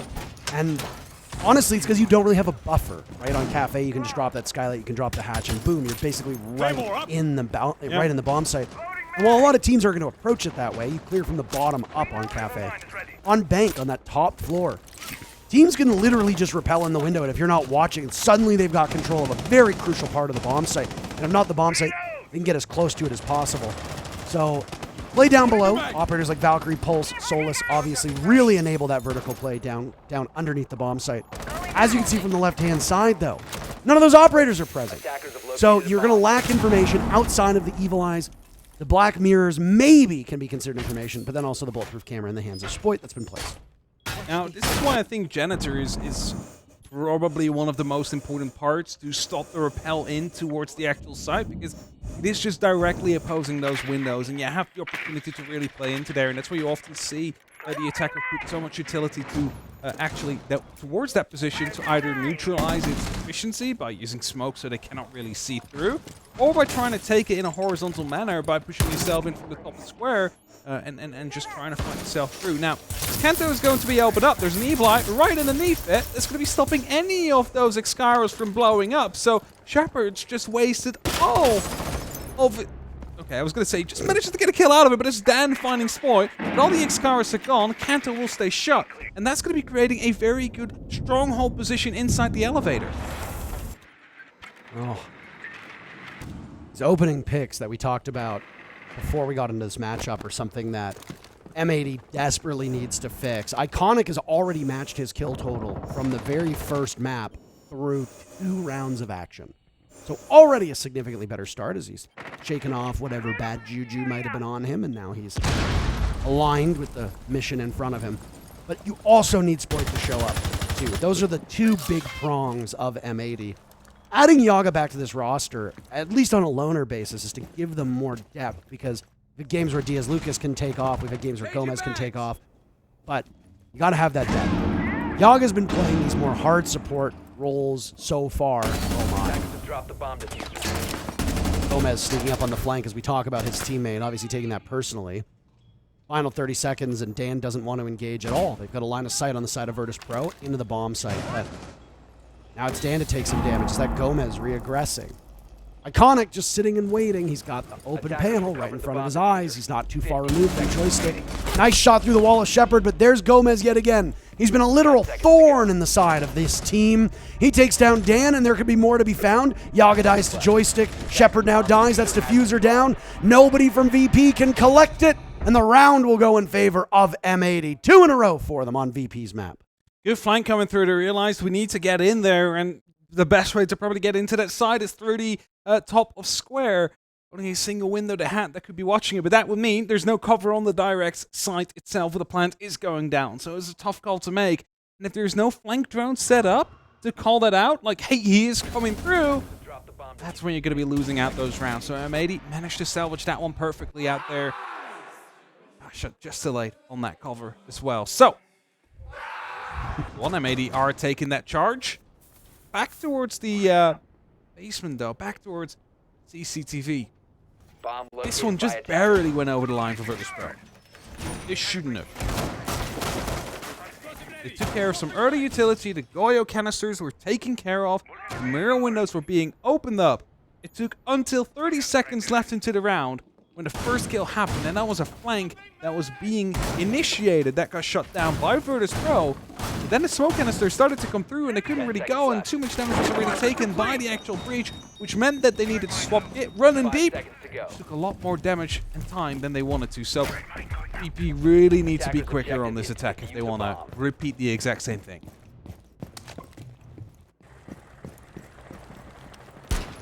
I mean, to argue against myself here. We see a Fenrir dude with you, by the way. To argue against myself here, you're playing defense in what looks like a defender-sided meta. Yep. You gotta win 4 rounds, even if it's not your map.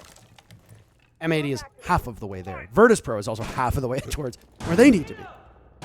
If I'm M80, obviously, I'm kicking myself after that first round. But what is most important to me is that M80 moved on from that round really quickly. Oh, yeah.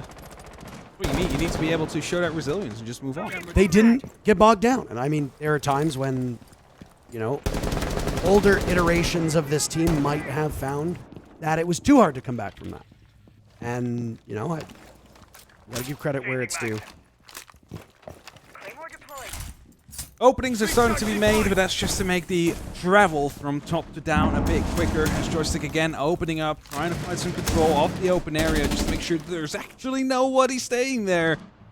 But look at Iconic. He's going to be one of those crucial points that needs to be eliminated. He's playing on the blue stairs with a shotgun, with those warden glasses. Flashbangs are not going to be doing too much. Grenades, well, they cannot be cooked anymore, so it's the opportunity to fall back.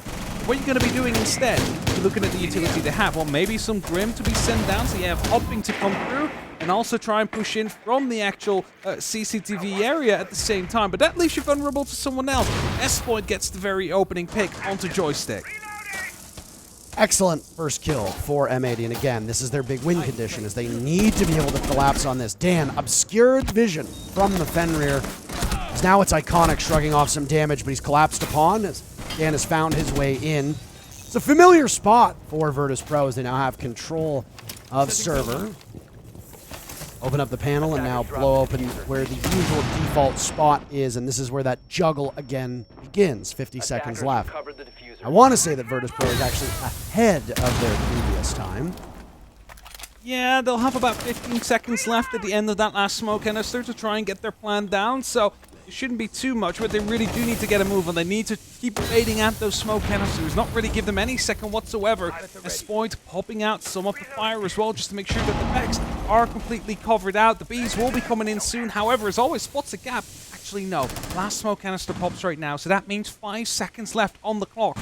When that last one fades, that they have to plant. And that means there needs to be cover as there's no time to pick up. And you have to shoot the nitro cell. That is the key component right here. The moment that it starts to plant, you're going to see the nitro cell from Gomez. It works. You got to retrieve it and start the plant. Dan doesn't seem to have good wherewithal. Pasha with the kill, watching from above. They will swing onto Dan in just a second. They don't know. They don't know. Oh, poor coverage, and Bodega jumps for joy as it's 3 in a row from M80. Cover lacking out there. They really needed to get someone else in that site there to really bring the fight towards them, to be that distraction. Because that could have been a Virtus.Pro round otherwise. And now a timeout will be called. They're going to have some time to chat. Things are starting to get away from them here. It's a bit of the opposite of what we've seen in the previous map.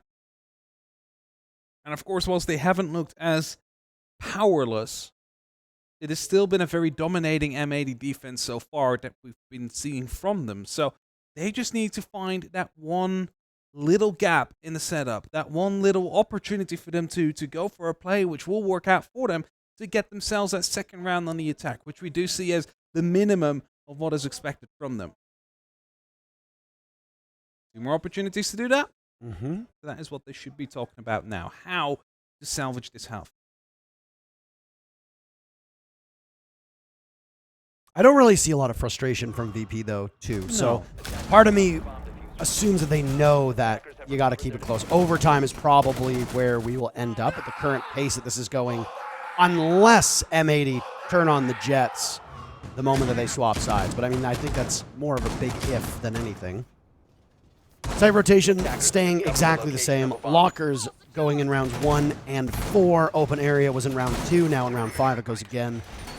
Depending on whether there's a victory here or not, M80 will probably go up to CEO upstairs, but it's entirely possible they go to open area a second time, or maybe even throw a wrench in the plan and go down to tellers and archives. Fenrir was a big problem in previous rounds for Virtus.Pro, and I like that it's going to be brought out yet again from M80. 5 seconds remaining. Yeah, it can be a really big problem in some of these closer parts of the map. If you think of open area itself, it might not really be that problematic there. If you start thinking about the entrances to open area, that is where it truly will be coming in huge. So you need to be using that in a bit of a crossfire kind of style. So as soon as they do walk in, that's when they find themselves under the influence of the FNAP. That's when they find themselves struggling to get a line of sight out. Like windows or windows also being set up just to give themselves the extra bit of advantage later on as soon as the site does get approached. It basically makes it impossible to go for a very quick kitchen plant, which we do sometimes see from other teams. Not really Virtus.Pro style though. Joystick on that familiar window rappel. I think he was playing Zofia from this position before. There was a Zofia on that window. Obviously, it's a Capitao now being brought. Everybody from M80 seemingly hitting the deck and getting out of the top floor, now closer to the bomb site. I mean, there's a lot that can be opened up from the top floor into open area, right? But the usual stronghold positions, they are not really prone towards that verticality. And of course, those became the strong point due to the fact that the other positions can be opened up from above. So that's why you do open it up above, so there is no other position being played, and you force them into just the 3 or 4 possibilities that are left on the site. Make the process of elimination a lot easier, as you do not need to check every single given angle on the map. Boy, he's looking for some toes, as Pasha will open up onto Iconic. He's looking through that drone hole. Pasha could be stepping forward, but actually walks off at the exact moment. Boy, will be opening up a rotation, but Pasha already way out of the way. Iconic death is obviously not ideal. Spoit has an opportunity to equalize. And Pasha has a sixth sense about his location. I don't know if Spoit's been droned out recently or not, as he just moves out of there a bit before hitting the deck himself. There's the opening created down below through that hatch. Gomez is dead as well. Virtus.Pro striking twice early on. Early, of course, being relative. Oh my. What I was waiting for, always was prone on the ground waiting. He heard someone on the opposite side of things, and he was just waiting for the actual right moment to come through. Fire is going to be stopping Spoit from moving through, but yet he will go for a peek anyway. He takes down one person, but takes a lot of damage by the incendiary ball in the process. Now, second one being shot towards Yoga. He's moved out of position. It's only up to Spoit now. He's offside. He needs to start coming back. He's just used the impacts he had, and now they know exactly where he's going to be coming from as the plan goes down. There's nothing he can do from below, so it's just get up the stairs and try and take the engagement, and his return to the bomb site heralded by the sounds of the bullets going through the walls. He actually hit Pasha, it sounded like, but Pasha gets the last laugh. We'll wait. Yeah, it sounds like he did actually hit Pasha, just with one bullet, though. Pasha, reduced to 20 HP, gets the final kill. And we have one round to see. Does M80 walk away with a lead after the first half, or does VP tie it up? And I feel like the smartest man in the world, because I said they could throw a curveball, and hell yeah, there's the curveball, brother. Go back to Tellers. Tellers Archives. We have not seen it yet today. No, we haven't. So, it will make its appearance, which means that M80 has gone to all 4 bomb sites. And this site is a bit of a unique one, because almost every single square meter of that site is openable from above. There's almost not a single safe position to be in. And that really forces those teams to usually play in open areas. So we see those extension holes. We see the long lines of sight to be set up where someone plays in from the main stairs, from like the basement side of thing, where stop a walk in into the teller's office. And then you see them play a lot in the open area to stop the archives plan to go through. So you're really playing anywhere but the actual site itself for most of the actual round. That just always gets opened up. Now that changes if you do manage to take care of both Dan and Joystick. That would leave it only up to about 3 soft breach charges on all ways to open that up. That would definitely make it a bit more problematic on the side of Virtus.Pro. But they've already got their second round in, so they did what they needed to do. Now they're just trying to expand on it. Absolutely. Talked about M80's drone work all the way back in the very first map, and well, I've been trying to keep an eye on how much Virtus.Pro's been going on to drone, and they'll swap here or there. Right now, you've got Dan and Pasha leading the way, and first kill, by the way, goes to Spoit. So we'll finish this first half with Spoit and Iconic accumulating 8 kills, which is significantly better than what we saw from them through the entirety of Porter. But you would need more, usually. Like you'd be looking to get more out of those two players. Oh, 100%. Especially when the rest of the team, well, I guess Gomez actually has more kills than Iconic. And on defense, Iconic hasn't necessarily been playing the roaming role every single time. He's going to be playing more of a sheltered role this time on that Mira. Spoit's still governing from above as Pasha on the ropes looking for him. Pasha and Spoit have been on a collision course through most of these rounds. Pasha's debating to try and see if he can get some verticality out here. Of course, they are looking to clear out the top floor first, so having that long angle coverage from a DMR, all you need is often just a shot or two to really put in that big damage. But it is Spoit you're playing up against. He is one of those wonder players, and he has that 1.5 on that UMP. Not the biggest rate of fire, but definitely has some accuracy as Pasha will find Spoit though. Clean headshot to go up. Dan spots a player on the top, off square. Does a lot of damage, but the opening he just made himself comes back to bite him as Iconic shuts him down as he tries to rotate off and create some verticality himself. It's certainly making their presence felt as they shoot through these walls, shoot through the barricades, etc. Diaz dies to Joystick. Pasha traded out by Iconic, who drops inside a main lobby. And Joystick is actually in the site. He doesn't hold on to the diffuser. It's always who does. Oh, what a shot onto Iconic from Joystick. It's still out there, but if the skeleton key just starts ripping up towards him, Gomez could just be down in just the first shot that comes through. So a lot is lying onto the hopes of Yoga here, on the shoulders of Yoga, because if he manages to catch one or two off guard, the Joystick that's going up, they're going to hunt for Gomez. They know he's up there, and that gives an opportunity for Yoga to actually loop around now and find Always in the back. They would drop the diffuser, completely ruin this round. Always has the diffuser and gets it down halfway. 15 seconds to I don't go. know if they know this. Joystick hunting from above. Attackers are Always activating gets the away bomb with it. diffuser. Knows where they're coming from. Manages to get away safely. And now it's a scramble in the post plane with Joystick still playing from above. Question is how close to the diffuser are you? You see it as a clear line of sight. Always has some words to say for Yaga, and now Gomez will follow up, but Always is prepared and ready for it, and it's Joystick from above. Tie game! First half, 3-3. And now, presumably, Virtus.Pro will go to their favorite side on their map. Smart decision there, by the way, in the end, as soon as they get spotted after that diffuser to fall back towards blue. You're forcing yourself to be hunted down by those players because you have the opportunity to step out, look over the diffuser, and be an instant threat. But when you're at blue stairs and you're being hunted, you have the opportunity to descend those blue stairs and continue being a threat because they need to keep furthering their distance from the actual diffuser. Attackers need to Which locate means and more defuse time is bomb. being wasted. So, well played, smartly played out there by Virtus.Pro in the end. Now finding themselves on the fence, looking to up score over M80. Find themselves with 4 rounds in this half, as that would lock up the series for them, put them up in a 2-0 victory. And that would definitely something they'd be happy with after the disappointment of yesterday against Liquid. We'll be starting off in the basement. It is the CCTV and lockers area that we will be headed 10 to. seconds to We have the Hibana, we have the Buck, we can be bringing out the cans. attackers must locate Thermite and as defuse well. bomb. And no cans to be brought on Gomez, but still plenty of opportunity to open up any of those hatches. With the drones being out there as well from the Twitch and from Spoit, bringing in the RC Reteros, a lot of the utility can be destroyed that way as well. They need to get their drones in first. RC Rotero. It is the RC Retero. Official full gadget name. I thought it was called the Rotero drone. No, it's RC Retero. I don't. Do you know what the sledgehammer is called? I do this with every telemember I cast with. None of them know. You should know. Is it like a caber? It's the caber, yeah. You're the first one to pass. Congratulations. You know, I have more Scottish family than Canadian family.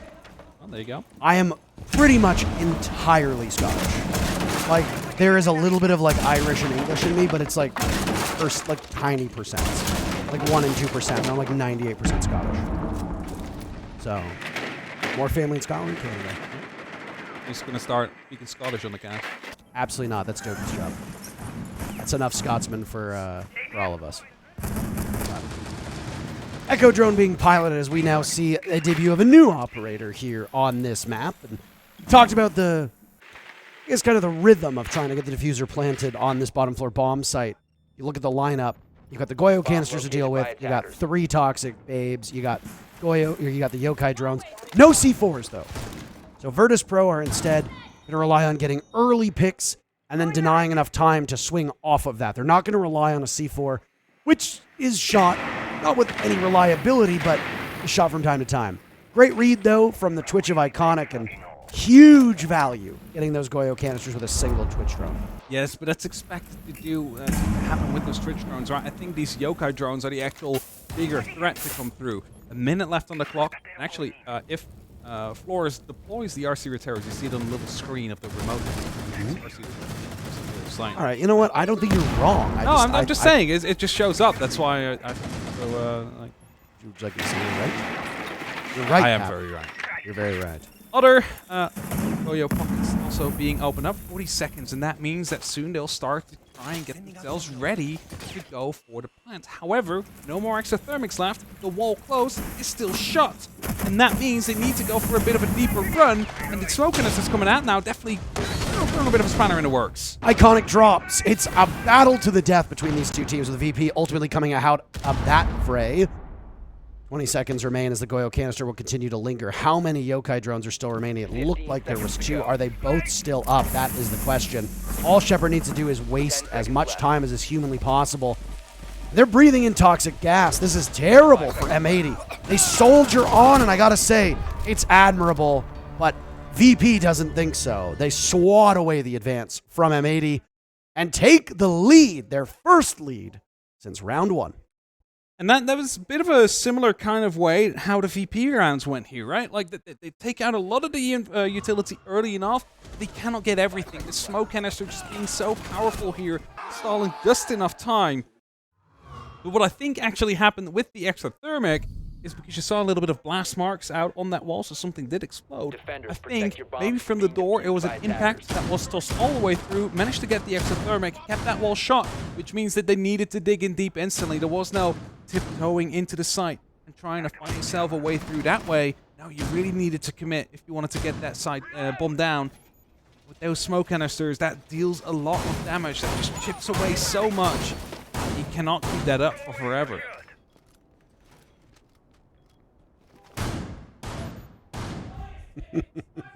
It's always fun to hear Tim on the opposite side.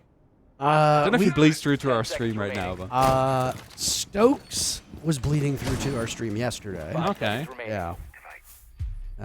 But I don't know if they can hear it or not. Attackers are Definitely moving could out to yesterday. locate a bomb and defuse it. Obviously, you're here on the B stream. You know that there's an A stream. We don't need to remind you as much as we do when we're on the A stream that there's a B stream.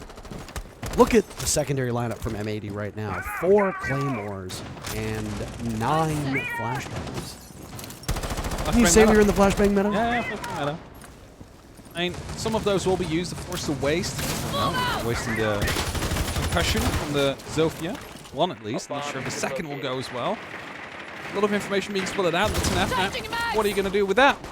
It's probably going to be one of those impacts that gets shot up to the roof.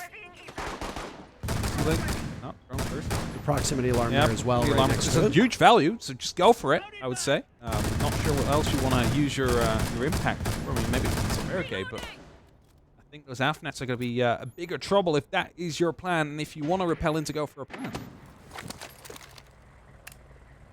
So many rounds spent just outside attacking this part, this front part of the bomb site. Oh, look at that. That's very smart by Dan. And honestly, I can guarantee you there's so many people right now watching this going, Why? the hell you can do that? Yep. If there's some slow projectile on a castle barricade and you rip it down, it destroys the projectiles and you get the castle barricade. And that's the thing, if you rip down the castle barricade, you get to keep it, no matter how you do it. If it gets destroyed by anything else, You know. that's when it's gone. So you usually see some juggling going on with it. Newjammer will stop the X-Scars from opening up Kanto, so the elevator will stay a little bit safer, as well as Pasha's position as Spoit takes down Dan. So the opening kill will definitely be there. And Spoit has been really good at getting these first picks. Really, really good. And it's keeping M80 in most of these rounds. Now, the rest of the supporting cast has to be there. Yaga jumps in. He's immediately obscured. Spoit with a third kill. A second and a third for good measure. Pasha dies to Iconic, and just like that, M80 have equalized their first victory on attack, and it's a snap of the fingers, and the round is over. Very dominating round coming in right there. They knew where these players were, and they just worked together as a team. You saw it, Pasha there in the end. He gets spotted in the hallway. Everybody starts shooting through that wall. Someone is guaranteed to hit him at that point. And they managed to shoot him down. So 4-4. It's definitely a closer game than what we've had on that first map, which went to Virtus.Pro, even though they've lost it 7-2 yesterday against Attackers need to Liquid. locate and It was the defuse beauty bombs. of Six Invitational, of course, that these teams have such quick turnarounds on like poor performances all the way up to having blowouts themselves. And as we're headed towards the open area right now, is the question when you look at the defensive setup, how they're going to be playing. And now we do see Maestro, so there's going to be 3 Evil Eyes. Those wants to have a little bit of an opportunity to deny. It isn't as effective, right? It's a very slow method of burning someone through death. It's like you put the blowtorch from Maverick on someone, but instead you're doing it via a device rather than yourself. So it is annoying to deal with, that's for sure. 5 seconds left. But it isn't like an instant stop of the defuse like an Echo drone would be. Yeah. Attackers are moving out to locate a bomb and defuse it. Well, this is what I was wondering. What would the third site look like for Virtus.Pro in its open area? I've been really enjoying this Maestro, and I gotta say, I think there's still plenty of opportunity for him to be a great operator in a lot of different lineups.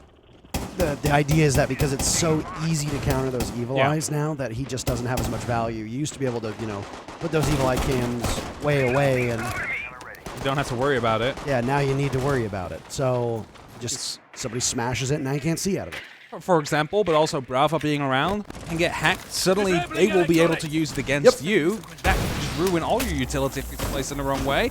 And that's where you keep some impacts. However, always also needs to use those to stop that wall from being opened up. So it's like you don't have enough impact utility to stop them from hacking it, but also stop that wall from being opened up. I don't know if it was there we deliberately. go. I don't know if it was deliberately tossed by Gomez at the very bottom, but because of this, an impact to the top of the wall would very likely have not killed wouldn't have, Selma. no. So keep it in pocket, use it somewhere else. And that's exactly what Always is going to do. He used one of those impact grenades to kill both his own Evil Eye and the Brava drone in the process. Blood. Yeah. Now they used to, or tried to actually use the Evil Eye there to shoot out the new jammer that is on the quad wall there. But because they realized that was going on, shut it out, so didn't have to use a second impact for that. So still has that available to him in case the wall does get opened up. But then, taken down first. It's again an opening kill towards M80. They've completely turned that around compared to last map. Yeah, M80's been dominating these opening picks so far on this second map, and it honestly is a huge reason they are consistently in every single round. Props to them for finding openings and exploiting it. Really, the only bad player on Virtus.Pro statistically is Shepard, and he is playing well below his own standards. Everybody else is doing decent enough, and you know, if Shepard can wake up, he can completely change the game around. He's a very formidable support player on both attack and defense. Huge value from that clutch drone of Spoit, who wakes up and shouts as to where to go next. It might be a very quick hot drop here from M80 with the diffuser in hand. Down goes Iconic, so I spoke Shepard's name, and apparently I called that into existence. Nitro Cell from Pasha blows up Spoit, almost gets Yaga at the same time. Diaz Lucas will join him, while Gomez is over towards Printer. So it'll be a double drop. There's a shotgun waiting. Diaz died to Pasha. There he goes. Yaga dies. It's all up to Gomez, who's in Printer, bogged down and chewed through by the Alda of Always. And the lead goes back to VP, who now sit up 5-4. Again, that's the issue with this site. There is not much you can open up vertically. Yes, of course, you can open up a big part of the open area. It's not stronghold positions where usually these players are located in. So what do you need usually? Is the extra opening towards the kitchen. So you have the way to just cut in horizontally whilst the drop goes through. That way you have an opportunity to at least go for a fight. But M80, they have called a timeout. They also realize that, you know, it is only 2 rounds for VP left before they lock off the entire series and go home with a 2-0 in the bag. They need to stop that. At least you want to be pushing this to a map 3. If you lose that at that point, it's still a point on the board that otherwise you wouldn't have. That could be the difference maker between, I'm just going to say it, maybe even going home at the end of the event. We don't know that yet. It is a very competitive group. No, absolutely. I mean, obviously we're going to be talking about previous results, so apologies if this is a spoiler, but early on, NIP is in huge trouble. They're in Brazil, in their home country. They are previously an SI champion, and they are currently 0-2. There's a very real possibility that NIP could be the team that goes home in their group.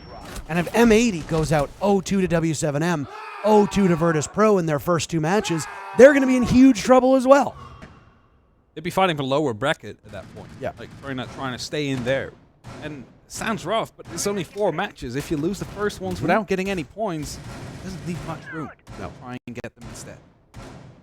Seems like the opponents get easier as well. Yeah, and I mean, M80 and NIP are both two teams that frankly, you look at the groups and you don't necessarily think they're going to go home. So, but you see surprises at every live event. As much griping as there might be between certain people in certain regions, most of these teams are close enough where a bad day can determine who moves on and who goes home.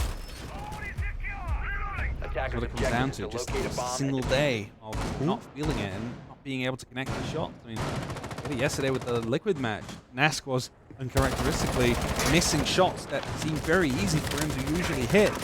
And I mean, the rest of the team showed up and he still managed to win it, but just like one player feels off a little bit at that time, that could just be the deciding factor in whether or not you win a game or not. Going live.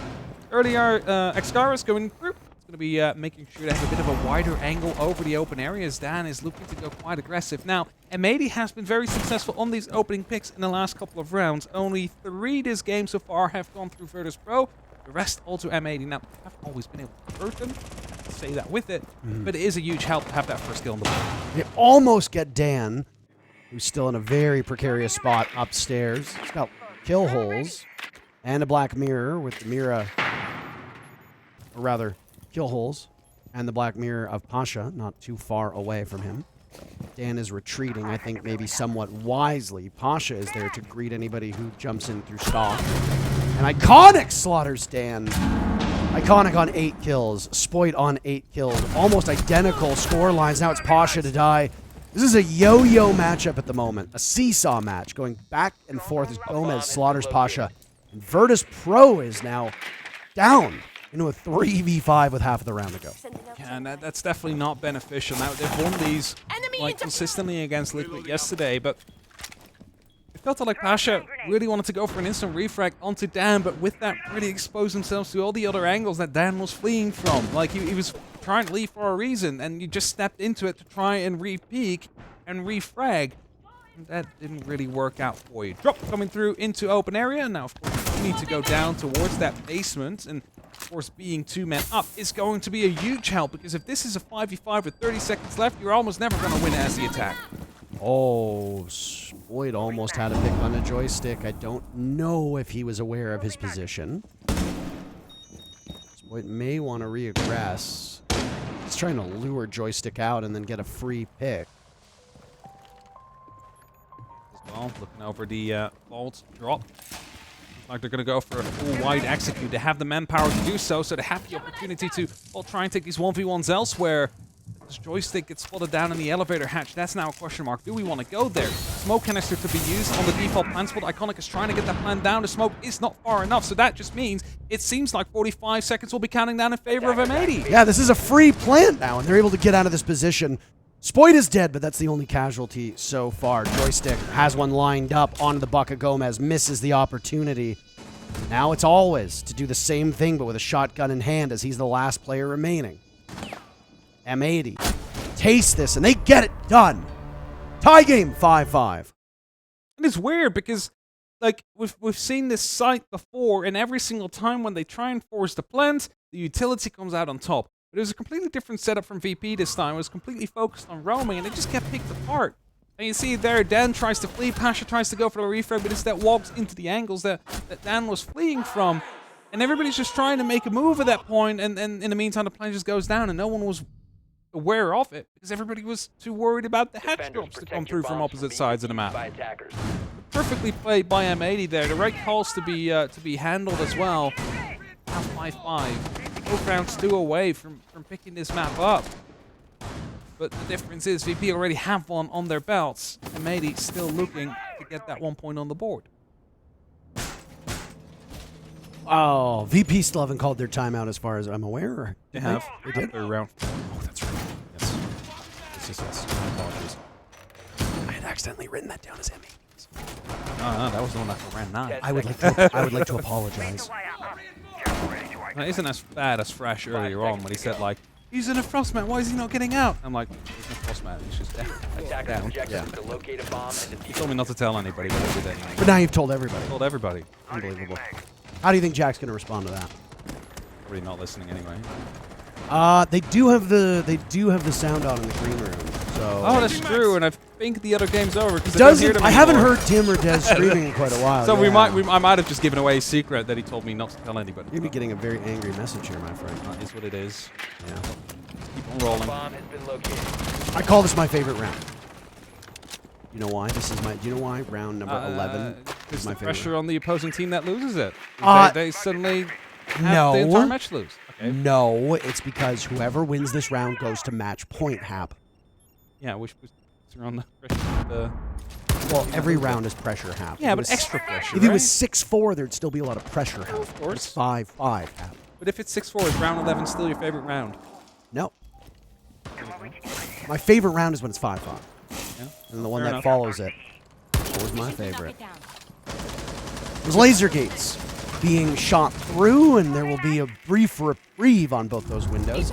Enough time for drones to go in as well. Explosives to take out the castle barricades, not too far removed.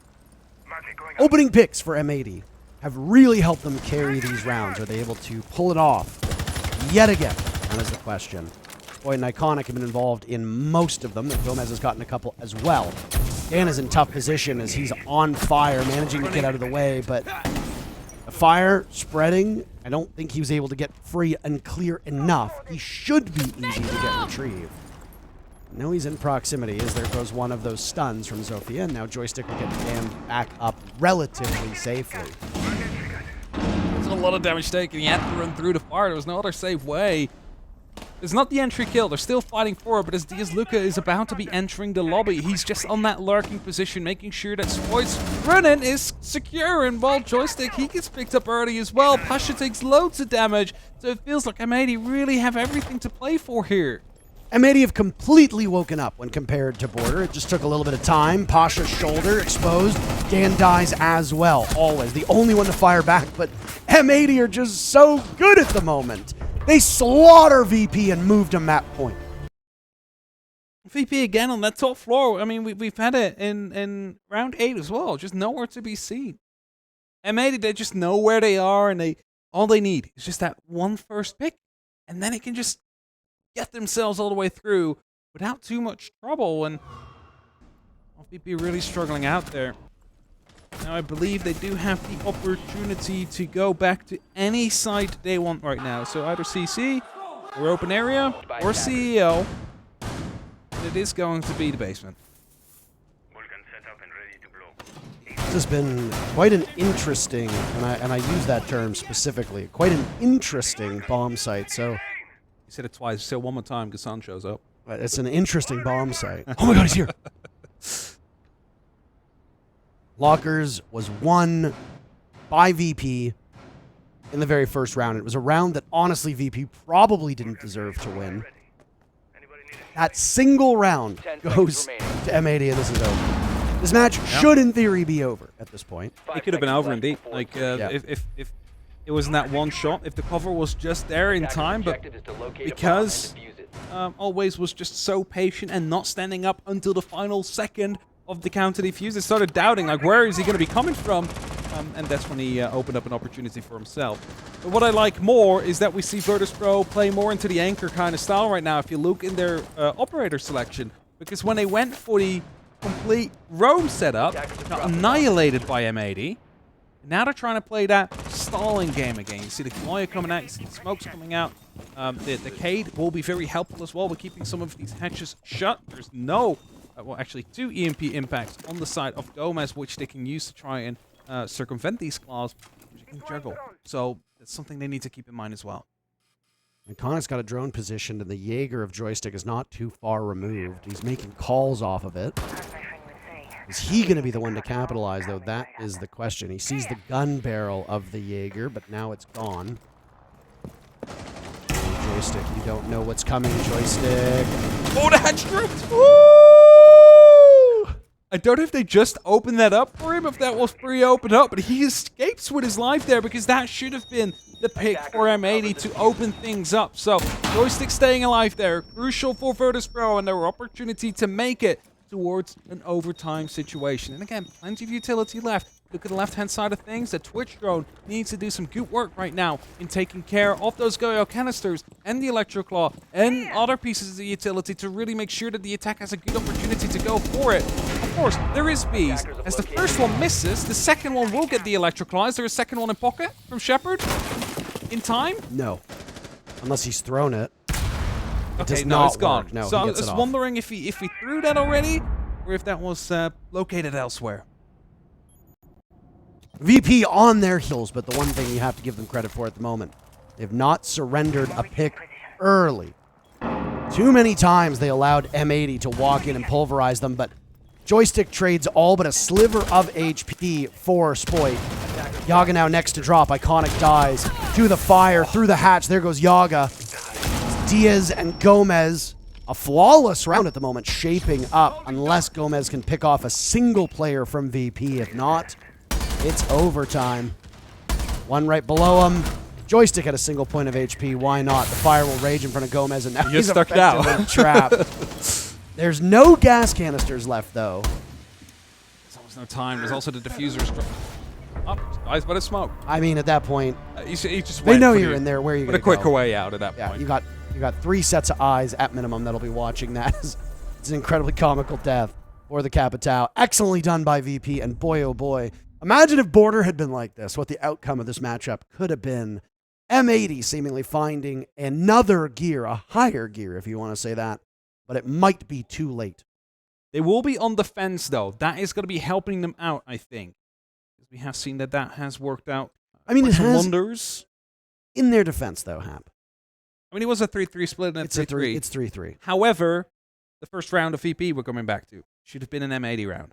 It should have been a 4-2 split for M80 when they were on the defense. True.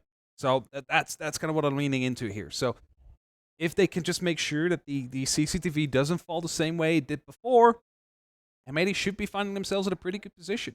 Because if we're looking at the defenses of Virtus.Pro, they won CCTV twice, one of them more convincing than the other, and then they really struggled on the other sides. CEO, that's a no-go for VP. They're not going back there in the remainder of this round. So that means open area is the only other option they would have to go for, you know. But it's going to be CCTV when VP play. It's almost guaranteed. We do have a tech pause, by the way, so some issues need to be resolved quickly before we're getting back into the remainder of this map, which could either be 2 or 3 rounds. Guaranteed 2. Guaranteed 2. Could be a very thrilling conclusion here. VP could put M80 away 2-0, or M80 could push us to map number 3, Hap. Skyscraper. Yeah, that is going to be Skyscraper. And that is going to be like a completely different kind of map again that we're going to be seeing. So it is interesting to see how wide this specific map pool has been. Now, it's going to be taking some time for us to get back into it. I'm not really sure. All of VP have disconnected from the server at this moment, so we're just waiting. Have to join back in the right order, as we're being guessed by the observer in the chat. I don't know if you saw it. What did it say? Can't repeat down, bro. Caster or something. Maybe if you ask kindly enough, they'll be willing to rewrite it for you. Look. Yeah. That's okay. Yeah. But soon we will be getting underway. And this match has been really back and forth. This map, at least, has been really back and forth. And if we're going back all the way to the very first, there was a 7-2 blowout from Virtus.Pro on a map that they've lost 7-2 yesterday. And that really has put them in a good position to pick up the win here. But they're playing on lead. And that is the main worry they'll probably be having right now. They'll be starting off on CCTV now. I think that it is the most defendable side, but it's also the side where everybody knows how to attack it, what to do. VP, however, have decided over the past couple of rounds to just go for a unilateral attack, and it's all going down onto the A-bomb side. It's all going down into the CCTV room. Whereas when M80 attacks, they're also putting down pressure into elevator, into the bank vault. So there is a bit more variety out there, which is something you have to worry about on your defense. Not something VP do. They have some on the main stairs and on the actual hatches around the side to try to get that plan down. So there's a lot less to focus on for the defenders. Attackers are moving to defuse a bomb. They did this before. And they got some pings early last time. It sounds like they only got one this time. I mean, it might just be... I want to ask them. It might be for a quick recognition of how many people are upstairs and how many players are downstairs. Because if you see like 5 people moving in the basement, you know, okay, we don't have to worry about the roam that much. If you see like 4 people up above, you might be like, okay, let's rush this side instead, because, you know, they're obviously not there. Just some form of information gain, but also stopping any early run out or jump out to come really through. White playing on the main stairs. I should quickly check the skylight, hoping no one will be jumping through. Shepard opening up a line of sight just to put up a bit of extra pressure. But some operator we haven't really seen yet is Gomez on the post. Now, he has the opportunity to just walk around in this basement floor and give accurate call-outs on where all these players off the side of Virtus.Pro are going to be coming from. You see the dropback is already coming in from M80, so they're going to be bringing it down more, turtling it down. They don't really want to be playing the aggression game early on. And the last round, with VP getting the very first kill, really set the tempo. And honestly, conversion rate of these first bloods has been excellent so far throughout this matchup. It's been M80 in the driver's seat on bank. Stark contrast to what we saw in map number 1 in Border, where it was Virtus.Pro pretty much all the way down. But a lot of these roams that we see from Virtus.Pro, where they're allowing somebody from M80 to come in and pick them off early, is because Virtus.Pro's not playing well supported. Even if M80 wins, there's obviously some warnings, or even if Virtus.Pro wins, there's obviously some warning signs here from this team that M80 has exposed. It was exposed against Virtus.Pro yesterday in the match as well. Yeah. Where basically, if you want to play as individuals, that's fine. But at the same time, to be the best, you have to beat the best. In order to do that, you gotta play together. And it's something that VP's Lone Wolf style, today in particular, has not been working out so well for them. Always is getting the diffuser down, by the way. Oh, they need to run for C4. EMPs as well. Gomez goes down, almost. Plan does go through. Everybody is still alive! That's a miracle. That's a very quick plan to go through. Not expected by M80. And all they need to do now is hold off, whilst M80 needs to go for a top floor rotate. It's just all falling into the hands of Virtus.Pro the way this goes. And this is the round they needed. And now they have the opportunity to lock it off in the very next as they close it with a flawless. The balls on this team to do this. And it's all business. No elation, no smiles. There was a pill sparker. The pills is looking. Yeah, they're at the plan spot. They're at the plan spot. It's like hey guys. Not to alert you, but the plan's probably going down at this point. And to be fair, there was EMPs going out at the same time as well. So they were obviously ready for any C4s to be tossed out. But that's an amazing play by Virtus.Pro. And one that was absolutely necessary to turn the tide, considering they were in a slight disadvantage playing on the attack first. Now they're in CCTV themselves. Please tell me you're not going to be roaming the way you did before, because it just doesn't work out for you.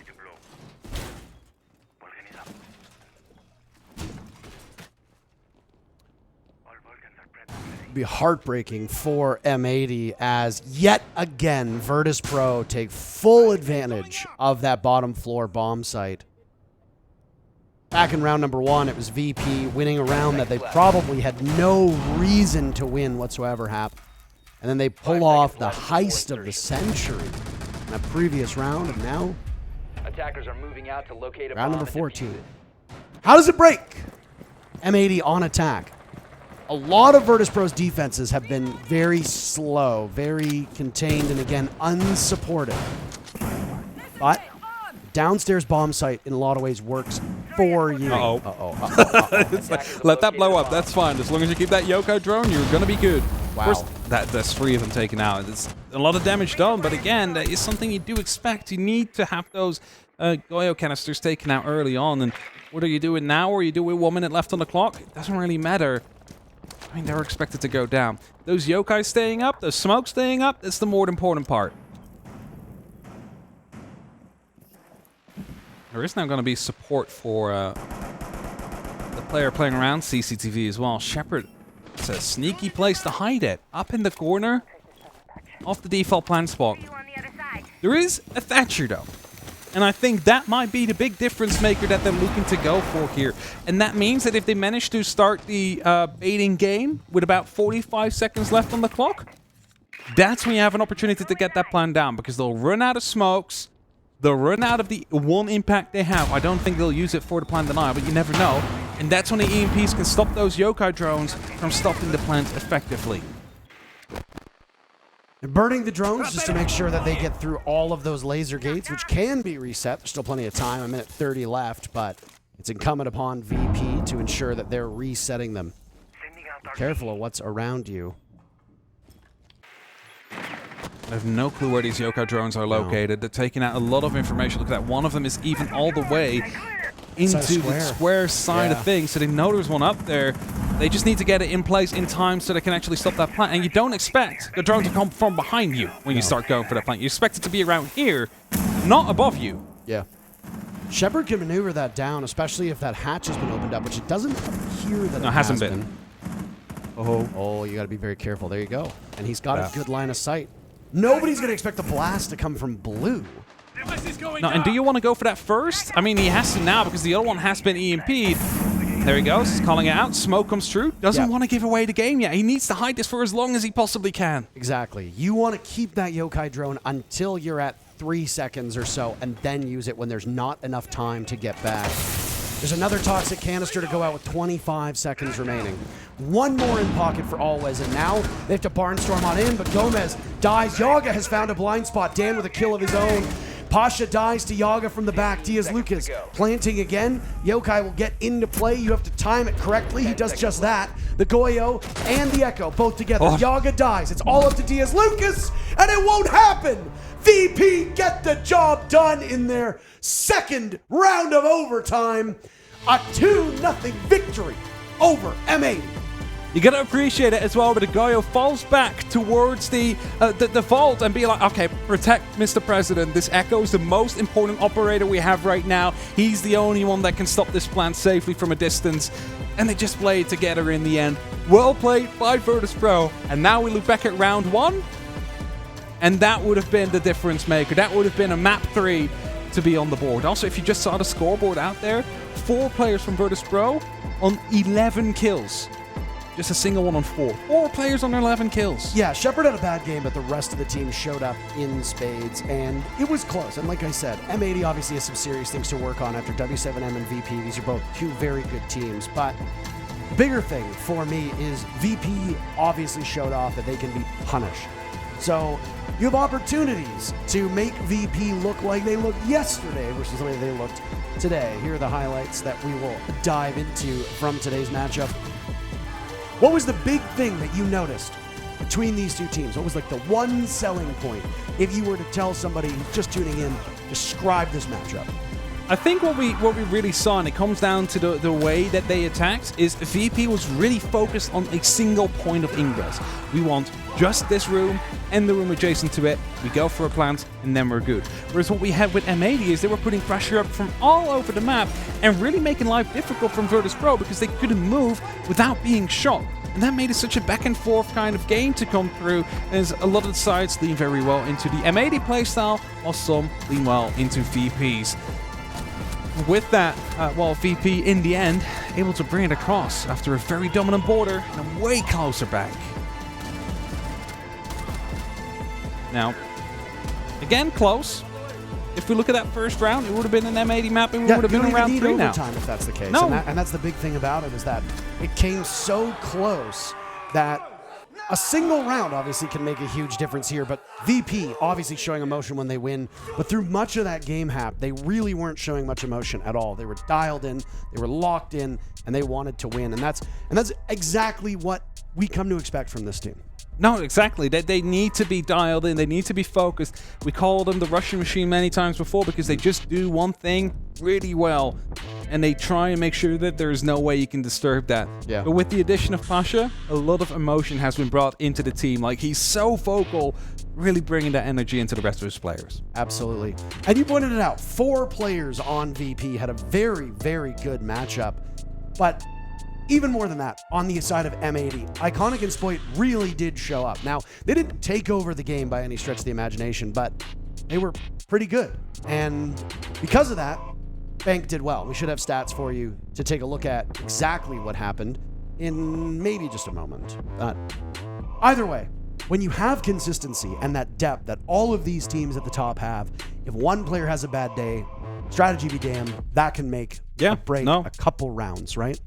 So having everybody show up on VP, huge. Having Iconic and Spoit show up after disappearing on Border, also huge. And that's ultimately why Bank was so close. And like I said, imagine how close Border had been if we'd seen all the players on M80 show up the way they did on Bank. And I'm really interested to see what exactly M80's thought process behind it was and what went wrong. Usually we speak to winners, of course not really the case now, but I'd really like to know what happened there. Yeah, I mean, there will be interviews done, but at the end of the day, I actually want to hear from M80 more than I want to hear from Virtus.Pro. Yeah, that's what I just said. Why Border, right? Yeah. What went wrong there? Because the other one was a banger of a matchup. Border was very one-sided. Yeah. There's how the first kills broke, by the way. Every single player on M80 getting a first kill, always in Shepard, were not involved in the ensuing fray. Positively, Shepard died, but other than that, always playing far more sheltered. And yeah, these are the overall stats, by the way, if you're wondering, between the two maps. You look at somebody like Diaz Lucas, who has the highest EPS on his team, and that's because ultimately, if you're not playing an aggressive role, which Diaz Lucas doesn't, look at it, usually he's playing those support roles, playing hard breach, Hibonacade, yeah. Exactly. If you're able to make a huge impact by getting a couple kills there, your value on that team is going to skyrocket, whereas somebody like Iconic, who's the lowest EPS on the team, is because you expect him to kill. Yeah, that's it. And that's usually something that comes out, right? When the support players and the anchors are the ones that are carrying the team to some extent. That's when something is going wrong, because you need those front lines to be putting in the numbers, so the people in the back, in the back line, in the anchor positions, just have to clean up that point. Yeah. Ultimately, a very exciting matchup between these two teams, and whether they both make it out of groups, whether there's obviously some issues that keep one of them from doing it, I gotta say, I'm excited to see more of them. Bleed, Team Liquid, W7M, Virtus.Pro, M80, those are the 5 teams in this group, and VP right now sits on top. I'm eager to see the results of these games, because boy, oh boy, this is a tight group. Other than that, we have the intel plays for you from that matchup. We'll be back with more Rainbow Six in just a bit.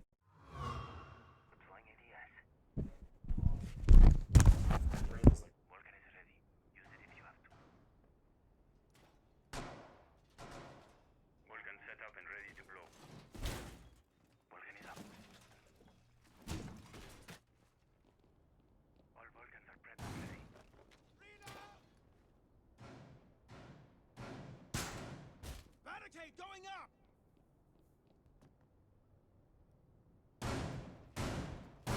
10 seconds left. 5 seconds left before insertion. Attackers are moving out to locate a bomb and defuse it.